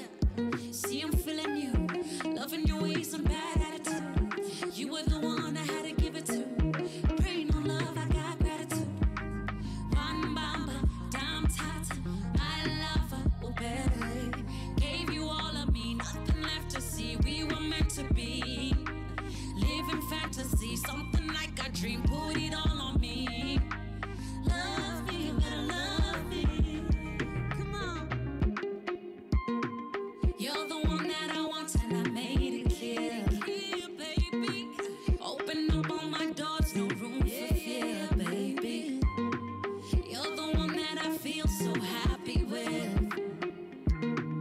Loving you is like a melody. I hope for forever.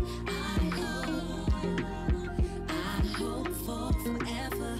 I hope, baby, I hope for forever. I hope for forever. I hope till the end. Till the end, baby. Come now. Give it up, give it up. Get back in here. Get back in here, Manala.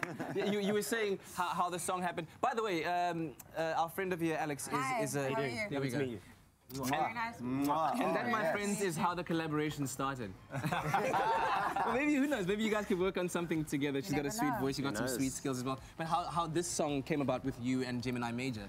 You were just in the studio? Yeah, we were in the studio. I made the song, and then I was like, I forgot about the song. And I had like 4 songs, and I was trying to choose which one was going to be my next single. And then Gemini heard it, he was like, oh my word, this is really dope. Let me just go on it. In an evening, he finished it, and I released it, yeah. Absolutely. Just like that. Chemistry's there, it just works, right? It just works. That soulful voice is absolutely beautiful. Yeah. I'm sure your imagination could go wild and you could produce something. I was sitting there and I was wondering where it was coming from. I was like, oh my God, that voice is amazing. Thank you so much. Thank you. So good. We love it. We love it. But guys, listen, thank you very much for joining us and being part of our first show of 2019. I think you've certainly set the bar very high for what will be a fantastic year. And of course, you at home, thank you for joining us. It's been fun, guys. Great being back. It's been fun, yeah. And all the best to each and every one of you guys that's starting actually work officially for 2019. I hope it's a good day. I hope it's a good work week.